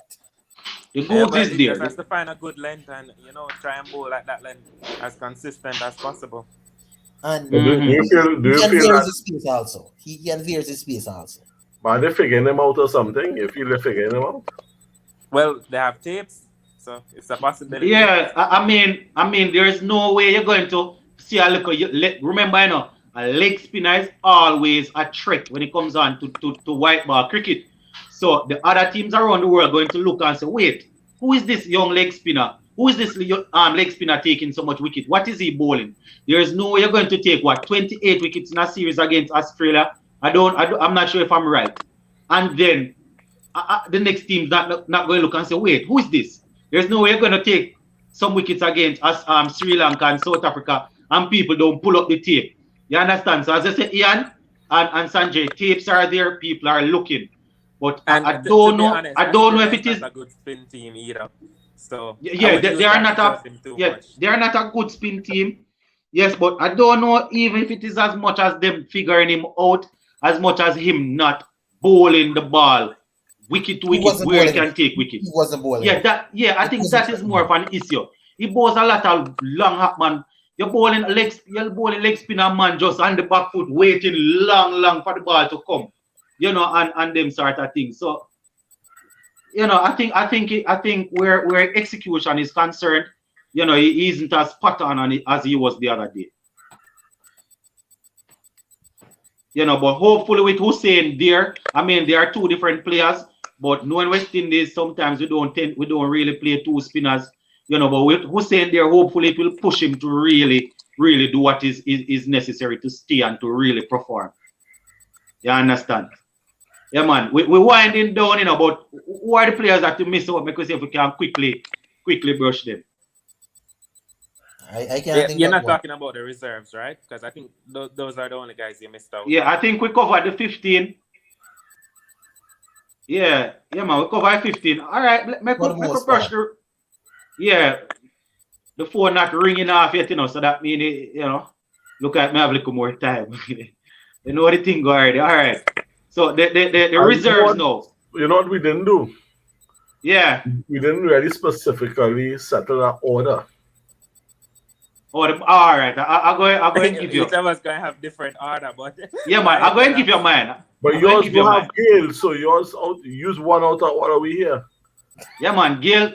Right I'm now. the only one that has Gale. You Yes. the only one that don't have Gale. No, I am the only one that do not have Gale. Oh, you yeah. have Gale, Ian? Okay, I get you. Yes. Yeah. Or Marlon. I don't know if Marlon have the Gale. Yeah, I don't. Let me tell you. See the great Christopher Henry Gale. I love this man. You know. As I said, the first cricketer that I would have met when I was going to high school. He came to my school and I got a chance to meet him. You understand? Spoke to him and everything. So this is not me fighting him, you know. I have a lot of Jamaicans on the channel and they go and say, boy, you're bad mind man.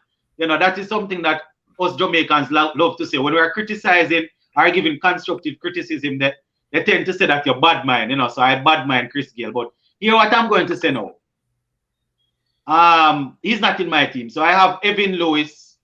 Evan Lewis. Simmons is there. I have Hetmeyer. I have Raston Chase. I have Pooran. I have Pollard. I have Russell. I have that is what 7. After Russell, I think I might have Bravo. That is what 9. Maybe 8. I will have 8. How much? That's 8. After 7 is 8. You want to 9 already? God, me can't count, you know. So right. who are 7? Bravo. Right, Bravo is Bravo 7. 8. Bravo is 8. Yeah, man. None of that man. Bravo at 8. Yeah. Oh, me did have Fabian Allen, but Allen injured. So I had said that after Bravo, my batting finished there. So I might bring in Hayden Walsh at 9, Obed McCoy at 10, and Rampal at 11. So question, why? So you'd play Hetmeyer at 3 and Chase at 4. Why not the other way? He can go anyway. Anyway, he can. I can put Chase at 3.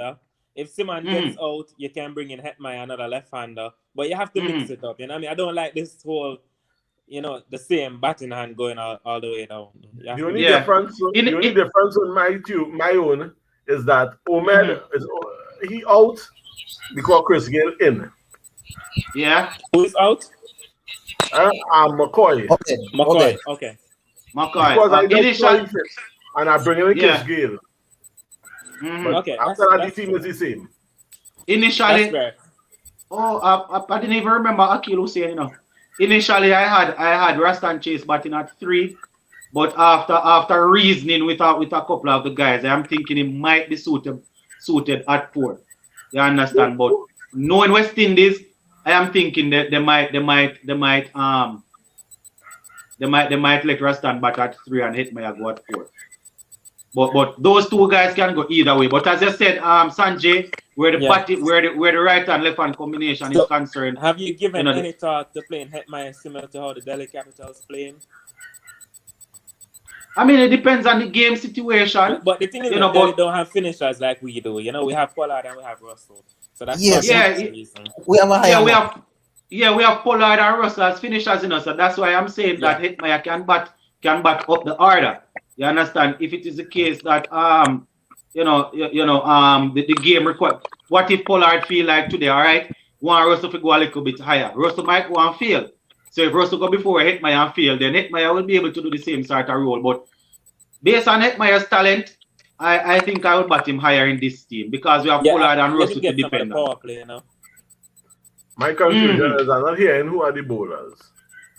The bowlers for me, I have Obed Mackay, Rampal, and that is my bowlers. Obed Mackay, Rampal, Walsh is there, and Bravo is there. Russell going to give me 2. So maybe share with 2 with Pollard. Yeah, man, those are the bowlers. Let me So see. your team, you're leaving out Andre Fletcher, O'Shane Thomas, and who's the third person? Probably Hussein. Hussein. Akil Hussein.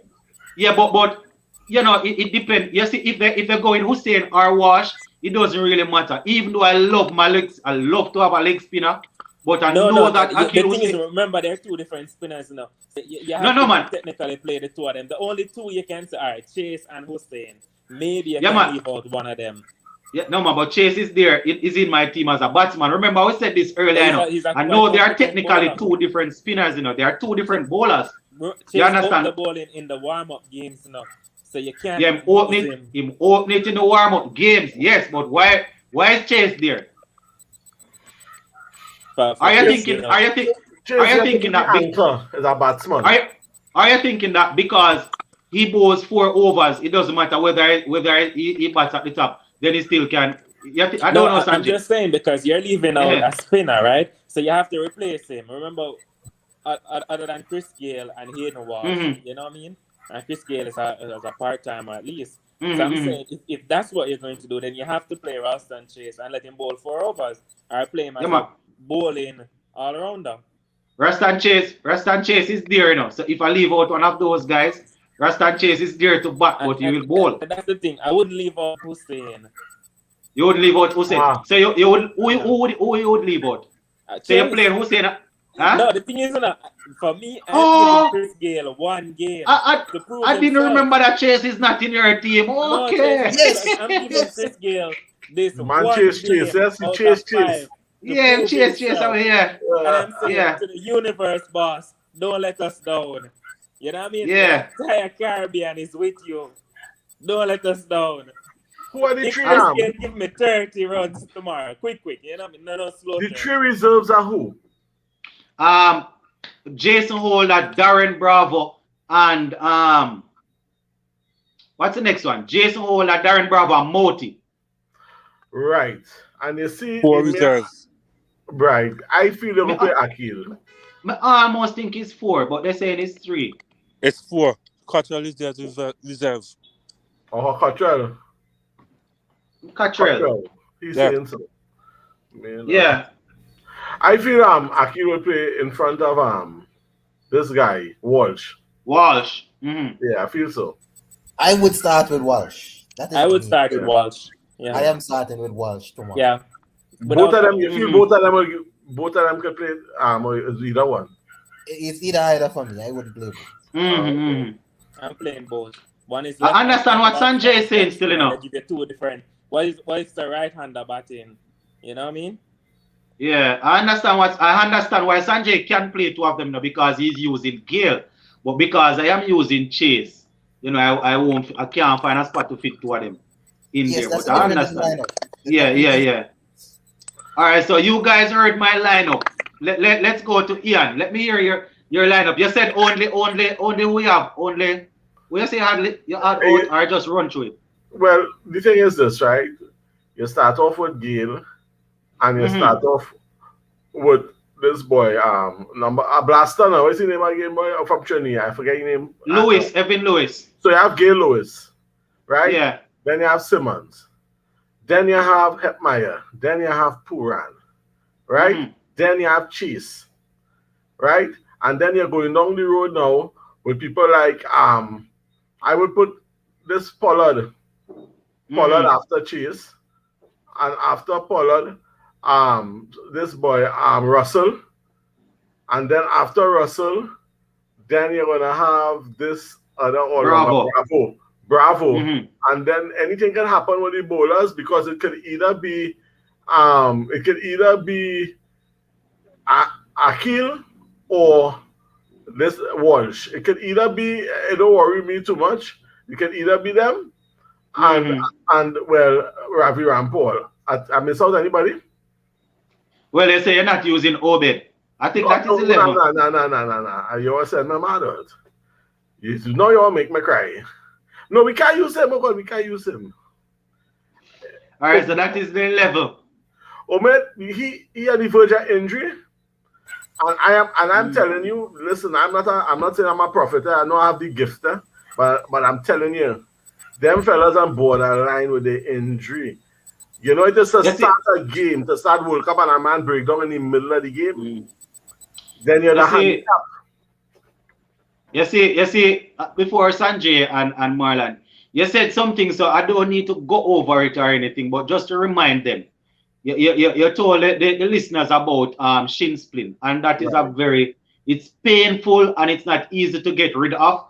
Plus, it's let me say it's an era where you are expecting a lot of impact because he's a pace bowler, so he'll be running in when he goes into that when he goes into that gather pace, come through and hit the ground, the shin, round there, the tibia, those muscles and there, those bones and things like that. You're always going to be aggravated. So if he's not fully fit, once he plays 1 or 2 games, then it's going it might be cause for concern. As I said, you explained it perfectly well before, so I don't need to go over it. But I'm just letting the guys know, say, if in the middle, we know we're depending on him to find back the form that he had in the international series against Australia and those teams. All I'm saying is if we pay Russell, who already ain't sure, we can't play another man who we ain't sure. We could have 2 players break down on us tomorrow. In one game. Yeah. Makes sense. All right. So, Sanjay gone? Yeah. Sanjay drop off. Mr. Lover, give away 11 now. Gale, Lewis, Chase, Hetmeyer, Pollard, Russell, Poohan, Bravo, Allen, Hussein. Allen is injured. Remember Allen, Hussein injured. and Walsh. Yeah. Hussein and Walsh. And I have a toss-up between McCoy and Rampal. So anyone. Yeah. All right, so you're using Hussein and Walsh also. Yep. You have Chase in a team, right? Yeah. Yes. Okay, so you're going with Hussein and Walsh. All right, so you have those 2 spinners. All right. Marlon, how your team did go again? Me and you have the same team. Yeah. No difference. Yeah, so it's same team. All right, so I don't like brothers, boy. I know he was one of the first. I realized you rub off on him or him rub off on you, but something going on there. No man, I think earlier we had some difference. I think what was it when Fabian Allen was there? Yes, I didn't choose Fabian initially. Yeah. When Fabian Allen was there, I had Fabian Allen in my team, but he was saying, Fabian Allen was maybe a no base and form and thing. So it so happened that with Fabian Allen getting injured, he's walking in the footsteps of the great Lennox, sports to the bone. Yeah, man. But generally speaking, guys, I think that tomorrow, which we want to win, but I'm hoping that we'll be able to enjoy some good cricket tomorrow. You understand? Hopefully we will win, but anyway we take it. Hopefully you guys will enjoy the game. As I said, for those who are on and you have not yet subscribed, make sure you subscribe and hit the bell. So let me explain what the bell does. When I turn on the post notification bell, sometimes I might pop on the live without announcing it. So that bell will just pop up something on your screen and say, what? Sports to the Bone is live chatting off in mouth again, so you can come over. Yeah, that happened with me already. All right? That happened with me. Once I go on YouTube, something else come up and say you're on. Yeah, man. So that's what I'm saying. Once I'll go live, then that will pop up so you can know, say, I am here. So tomorrow, based on how my day is going, I might just pop on the live and start do a watch along. But definitely, don't get me wrong. After the game in the evening, We are going to be having a live, all things being equal, win, lose, or draw, around about 6 p.m. tomorrow, once everything is well. Once I am good and I am okay and in good health. We are going to come on tomorrow. If we are going to cry together, we're going to cry. If we're going to celebrate together, we'll celebrate together. But guys, I just want to say a big thank you. You know, I think it's the first time Ian is joining us on the panel from Trinidad. It was indeed a pleasure to have you. Some good insights, you know. Yeah, man. So it's good. Mr. Love as usual. And, you know, and Marlon as usual. Sanjay with the clarity as usual. And I am going to say to the others that are in the comment section, the channel is open to everybody. It's not just I don't select people to come on, you know. The link is in the description below. The only thing is, I think only 5 persons can come on at a time. So tomorrow, I want to see some new faces too, man. If it is even for 5, if it is even for 5 of us to come on, we allow you to talk, then we let 5 you come off and 5 more come on. Oh, new faces come on, man. Yeah, and from my experience with the feedback, what they have to do from the time you press the link and the new box open, you exit off YouTube. That was the mistake. You exit off YouTube one time. I wasn't even aware. That's why I was hearing a lot of feedback. It was Marlon that said that you need to exit off. I was wondering who am I hearing myself and all of that. Yes, I want to apologize to you guys. Yeah, man, I saw the thing about. Causing a breakdown yesterday. Oh. Yeah, you could either man. you close the YouTube window or mute YouTube video. Yeah. Either but I mean that is how it is, you know, because we are all feeling our way through it. I am what they would call a man that, you know, is in the technological time. But you know, I am not the best. So sometimes you will see me picking. So you know, we are all learning together and building the thing. So you have a makeup artist. You have a makeup artist and all that too. This powder, you have your face and thing. You have a makeup artist and all that too. I didn't hear you. When you come on live, you don't have a makeup artist.